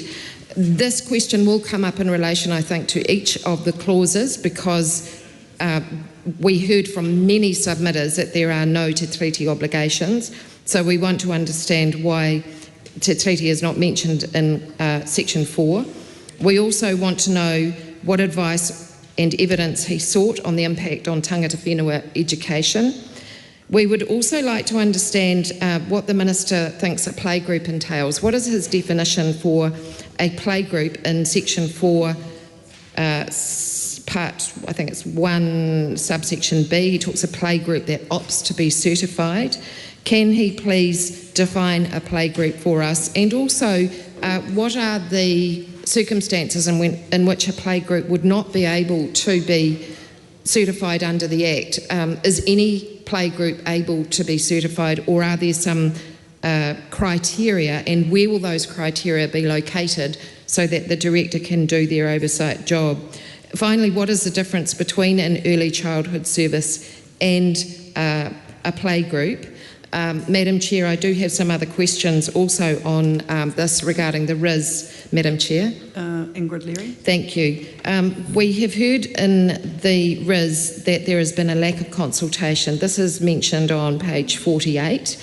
And so, again, coming to these definitions that the Minister has referred to and that we see in subparts A and B, what assurance do we have that the definitions that he provides around those groups, playgroups and early childhood service actually align with the sector expectations? We also want to know how they will be assessed for standards when they haven't been consulted on, and that again refers to the RIS page 48, where there is actually a repeated theme throughout the RIS about the lack of consultation. I also have some legal questions, which is where, given I've referred to the absence of Te Treaty, does the Minister accept that this could undermine the Crown obligations? And if not, why not, if he could answer that question? why doesn't it include Te Tiriti obligations in the key definitional clauses? So some of our other questions relating to Te Tiriti will be around the impact of the absence of Te Tiriti. Those are different questions, Madam Chair, but for the purposes of this section, we would like to know why it is not mentioned in the key definitional clause, and that will go to my later question, which comes around under the schedule, where we see implicit references to things like pūnareo and kohangareo and so on. And finally, in the RIS at page 30, there has been an identification of a risk of confusion. Again, this is around some of the lack of certainty around the early childhood service and the playgroup. So getting a very clear steer from the Minister as to where he gets these definitions from, whether they align with the sector, what consultation, if any, was done, and what will happen in the absence of having alignment on those definitions. Also, minimum standards and a playgroup that opts to be certified. Are there circumstances in which they cannot be? If so, what are they? And the same to an early childhood service. We will have many more questions on part 1, Madam Chair. Madam Chair. The Honourable David Seymour. The Minister's just taken 8 minutes to ask 2 very simple questions. First of all, a playgroup is defined in the wider Education and Training Act as a group that meets on a regular basis but where children don't attend for more than 4 hours at a time. There are other definitions, but the point is that the definition is already in the wider Act. The absence of a definition of the treaty in the interpretation section of this Act. I'm an ambitious politician, and I thought about getting some of my ideas about defining the treaty perhaps into this Education Amendment Bill, but I actually just don't think defining the Treaty of Waitangi should be done here in this interpretation section of the Education and Training Act. Arana Williams. Madam Chair, on to clause 5. This is an important part of these reforms, and there are a number of submitters who wanted us to spend some time here and really understand the trade-offs and the choices that are being made here by government to prioritise certain sets of values in the education system here. Just for the House's attention, so Section 14 in the Education and Training Act 2020, which is being amended, it has 3 parts. Some of those are being picked up here, but some of those are a bit different. So they are about setting standards for quality.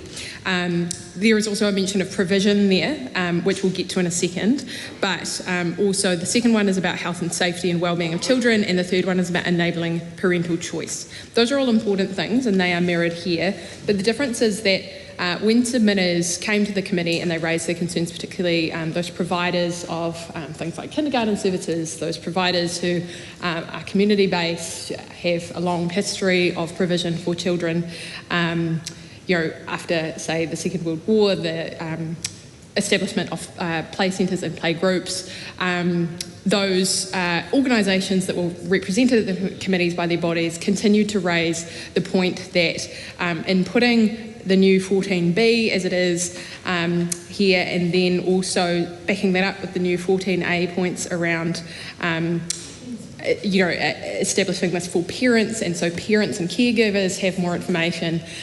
They felt that there was sort of a decentering of children's wellbeing and children's rights in this, and that's a fair enough point. So I want to first ask the Minister, is it his intention to do that? Is it deliberate that these objectives sort of create a new hierarchy of how you might balance both the wellbeing of children and education provision with the rights of parents, which obviously do exist and have been catered for in the original Act at Section 14, but in a different sort of way?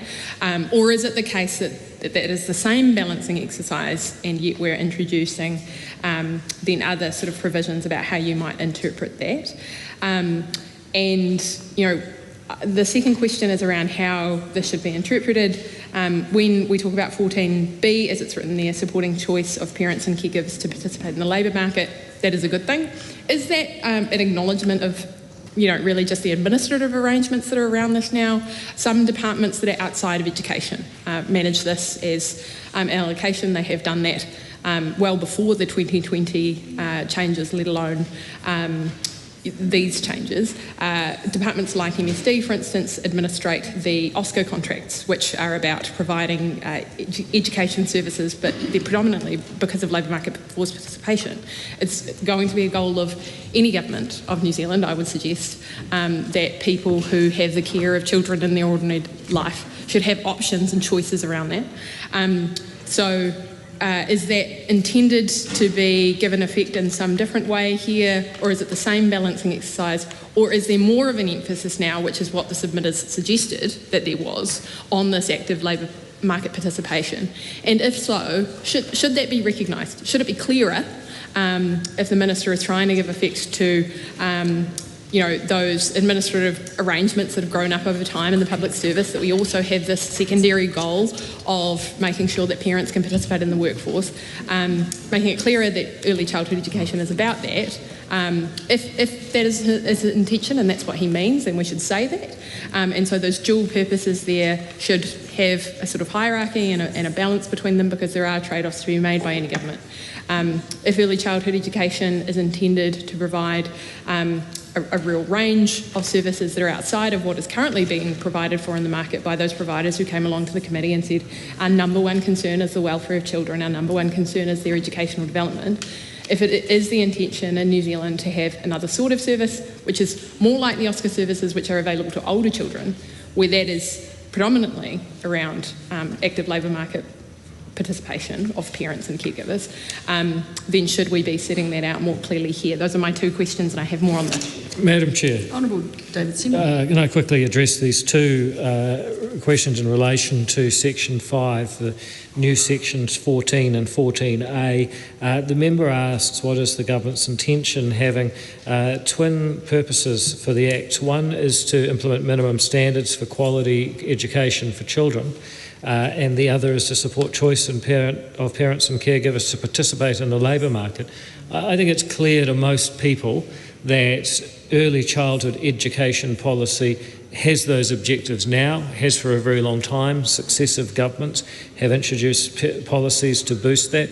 What we're doing here is putting in statute law that those are the things, that the purposes that the Director of Regulation for Early Childhood Education should be following. I can't make it any simpler than that. Those are the widely acknowledged objections. We're putting in law that the regulator must take heed of them. Then there was a question about whether new Section 14A for Alpha, D for Delta, by providing information to parents and caregivers, the member described that as decentering children's rights. Well, a couple of things in response to that. Number one, that comes 3 paragraphs after paragraph A, which says protecting the health, safety and well-being of children is the first objective in the list. But second of all, I don't know if the members met any 3-year-olds, but one of the best ways to help them is actually to ensure that their parents are enabled, because most 3-year-olds are quite dependent on their parents and caregivers. So by informing and helping them, we actually are centering the child. We could, of course, give all the information direct to the 3-year-old, but I don't know, they might eat it or something, and that wouldn't work so well. Madam Chair. Lawrence Sunan. Madam Chair, thank you for the Minister's response, and I love the fact that the Minister is telling literally a mom of young children about what is it like being a parent of young children. I'm sure that is something that Arana Williams will have more to say on that. But I want to pick up on something the Minister has said, and I want to start with Section Clause 5 as well, because it is an important part of this bill, along with the Director of Regulations and also regulations of ECE in general. But just to kind of looking at this first part, now broadly I see the intention here of separating our purpose and objective, and we've seen that as well in terms of some of the other legislations, particularly in terms of some of the board objective we saw in the bill that was passed last week. But what the Minister said was interesting to me, because 14B, the support the choice of parents and caregivers to participate in the labour market, is not in the existing legislation. That is new. And I want to know from the Minister, and it's a very peculiar one, because this is saying that the purpose of ECE is to ensure that we free our parents to go and work. It's what we're looking at here, which I thought is a very interesting.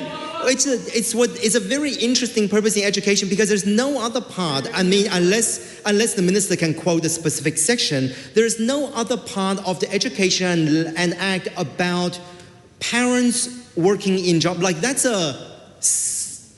is not even covered within the overall purpose of the Education and Training Act. But while that is what a lot of parents have to do, and acknowledgement, and I do acknowledge all of the parents who are in this house at this stage, and then, and all of your spouses who are also having to, and partners who have to work and have to ensure that the children are going there. But what it also means by this singular clause is to treat early childhood education not as a place where tamariki learn and develop skills, but essentially treating as a babysitter, essentially a nannying service. But that's exactly why we have this particular section here, and I cannot fathom why the minister would consider including this part when it's not in the existing legislation. Conversely, what we're not seeing, and it's a blatant, it's quite an obvious gap within 14 and 14A, is there is not a single mention of teachers. And there's not a single mention of the resources and support to teachers who are working EC to ensure that a lot of these does take place. I agree that parents do perform an important role in all of these, but in terms of providing some of these, teachers and also performers an important role. So I think I would have, if we're sticking to a separation of purpose and objective, providing clarity. I think that's, that I understand that. But I would ask the minister to consider my amendment that 14B, support the choice of parents and caregivers to participate in the labour market, isn't actually something that is needed within this section, especially when it's not in the existing legislation.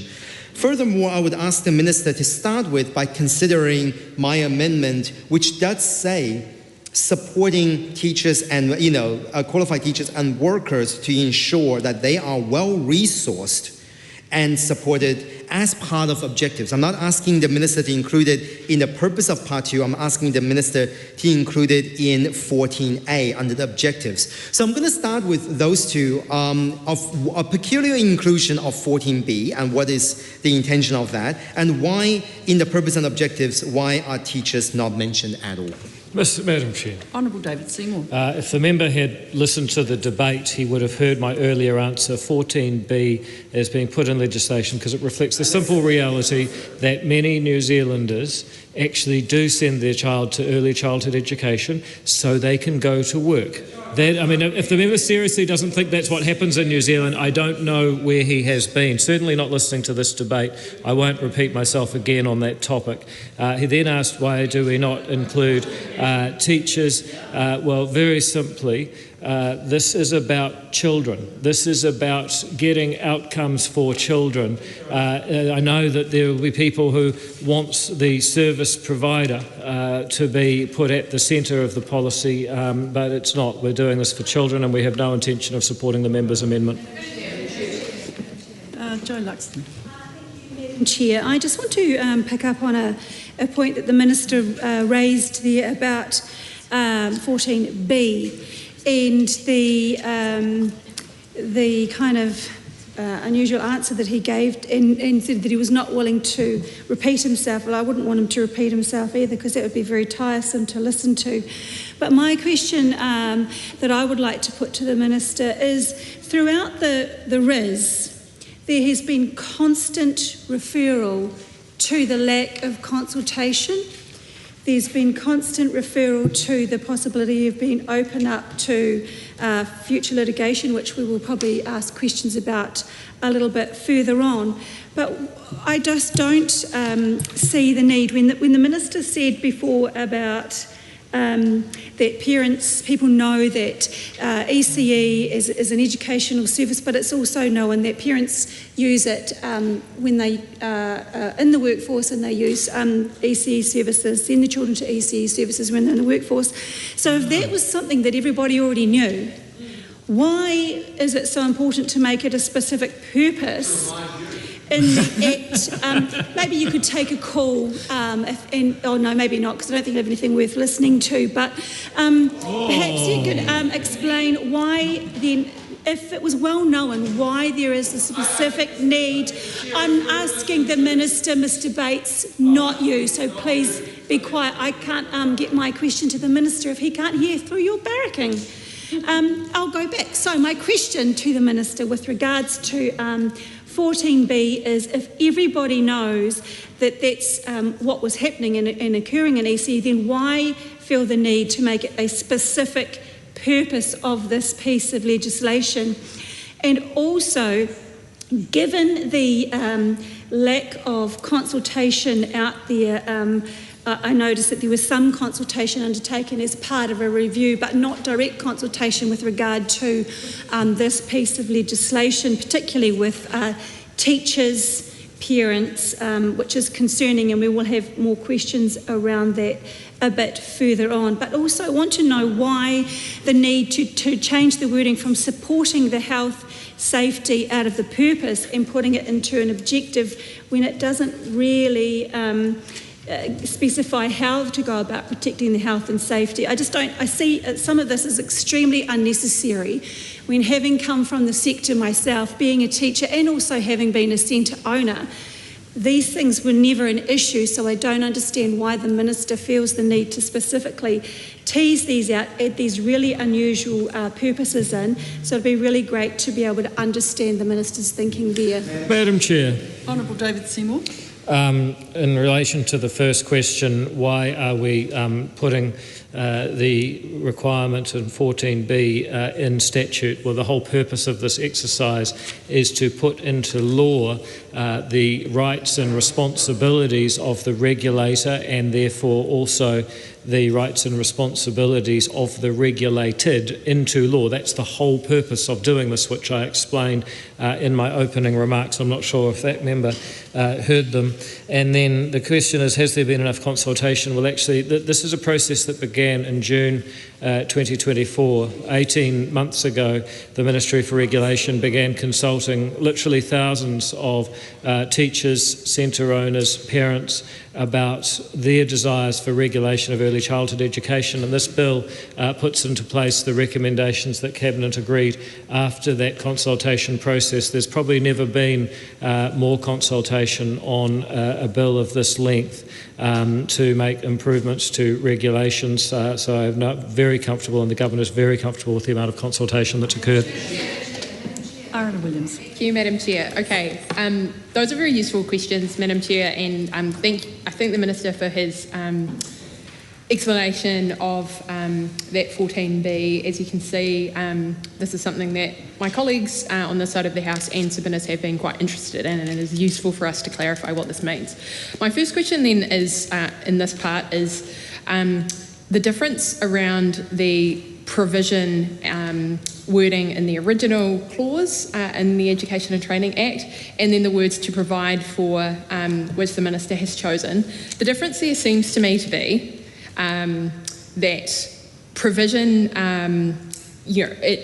across locations is not something which is either geographic locations or for certain communities, or to make sure that there is a choice for parents isn't something which is included as a purpose in this part, and I'd like the Minister to clarify that.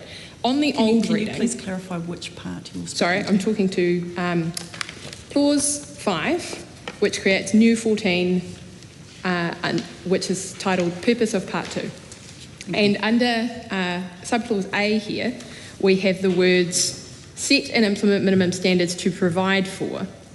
So that is a formulation of that word provide, which means that the regulator is regulating for the regulated to provide services to a set of minimum standards. Under the old formulation, which uses the word provision, the settings there are around ensuring that the provision meets the needs of parents. And the difference there is, we know as elected MPs that many of us do not have enough ECE centres for children locally to go to. It's not clear whether that's a problem in some communities because many parents drive their children from one area to another. So from, say, Manariwa to Auckland Central because they are working parents. So that's fine. We don't need to solve that problem in that situation. But we don't know that because the standards aren't set in such a way that it would be clear that there was a policy problem that needed to be solved.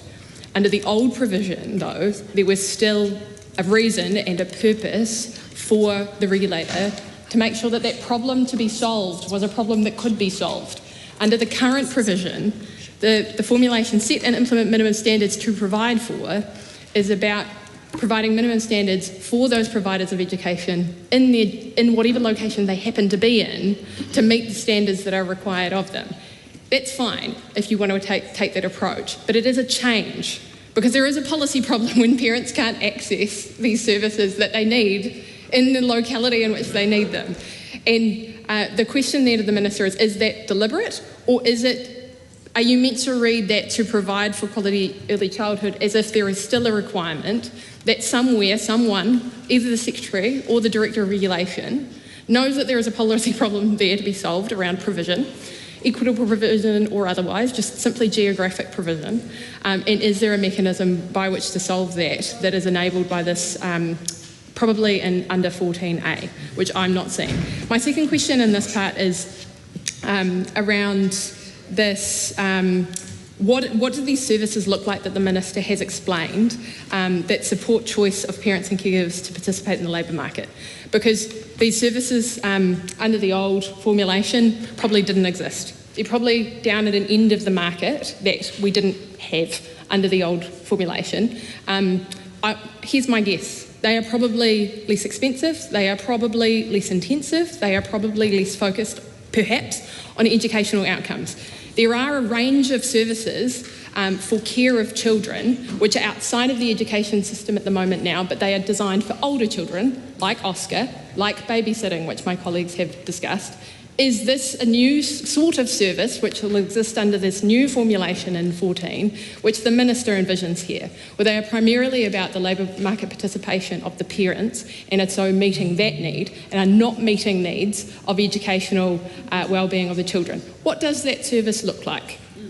What should New Zealanders expect to see? Or is there no new service, and this is simply recognising currently that the sort of provision of daycare services is also meeting that need? That would be a helpful clarification. Just two further quick points. Actually, I'll have to raise this with the Minister later, but it is about grandparents. There are 10,000 grandparents in New Zealand, as advocated by seniors in New Zealand, who have the care of parents. They are constantly invisibilised in our regulation and our primary legislation. They should be recognised in this new Part 14. Madam Chair. Honourable David Seymour. Grandparents can be caregivers for the purpose of this Act. There is not any type of new service envisaged that we are putting in place. The principles by which, or the purpose with which, the Director of Regulation will regulate. There's no suggestion anywhere here that a new type of service is being created. The member seems to ask why the legislation doesn't seek to require the supply of early childhood education. To start an ECE requires initiative, and by definition you can't force someone to take initiative. So we're not seeking to mandate that people open early childhood centres. Lawrence Sunan. Chair, just one last call on Clause 5 before we move on to the later section from me anyway. I appreciate the Minister's response to my earlier question. Now, when it comes to the purpose of Part 2, I want to check one of the barriers currently for parents, and I understand the Minister has clarified, support the choice of parents and caregivers to participate in the labour market, but one of the challenges we're currently seeing in ECE is that even though parents are participating in the labour market, ECE providers is actually too expensive for parents to be able to afford that. And I think that is a really important part if that's going to be a purpose of what the Minister is proposing. So I want to check with the Minister in terms of my amendment on this, which is include a new purpose, which is ensure a well-resourced public early childhood education system, because early childhood education should be a part of the public system like schools, and the purpose should reflect that. And I think that will go hand in hand with what the minister's proposing under B in terms of parents participating in the labor market, because the parents are able to I guess more encouraged to do that if they're able to have free or cheaper ECE services. But at this stage, that's not simply the case in terms of the cost. So therefore, for some parents, why would they go into ECE service and enter the labor market if they're actually going to be worse off overall if they don't in the first place? So that's one of my amendments I would like the minister to consider. Now on to 14A, I have a number of amendments around this as well. And the first one, and the minister kind of touched on that, but under 14AA, when you're looking at protecting the health and safety and well-being of children receiving early childhood education, I think it's important to give a specific example here, and I want to engage with the minister on whether he would consider my amendment, which is to include adequate teacher-student ratio, because this is probably one of the most important thing that the sector is asking for, is to have sufficient student-teacher ratio, which would align with the protecting health and safety and well-being of the children, because we are seeing at this stage that that for certain providers, that the ratio is stretched to the point that teacher cannot even take their entitled and legally entitled leave, because the minute they take leave, such as a lunch break or etc., then the ECE center will break ratio, which is not going to be good for the health and safety and well-being of the child, because like the minister said, that's probably the most important focus that we have here, is the health and safety and well-being of the child. Now, moving along in terms of some of my other amendments, I want to engage with the minister on improving educational and developmental outcomes, which is 14AB of objectives. And I think education and development outcomes is really, really important. But one thing that potentially isn't covered in that, unless the minister is able to clarify that it falls under developmental, is emotional outcomes, and whether that is something that we are going to be seeing as a part of the objectives. Because again, we are seeing an increasing number of students with higher need, both in terms of entering into ECE, but also in terms of entering into primary school, and that's an ongoing trend, and whether that is something that the minister would consider. Finally, in terms of one of my other amendments, is to add another objectives to 14A.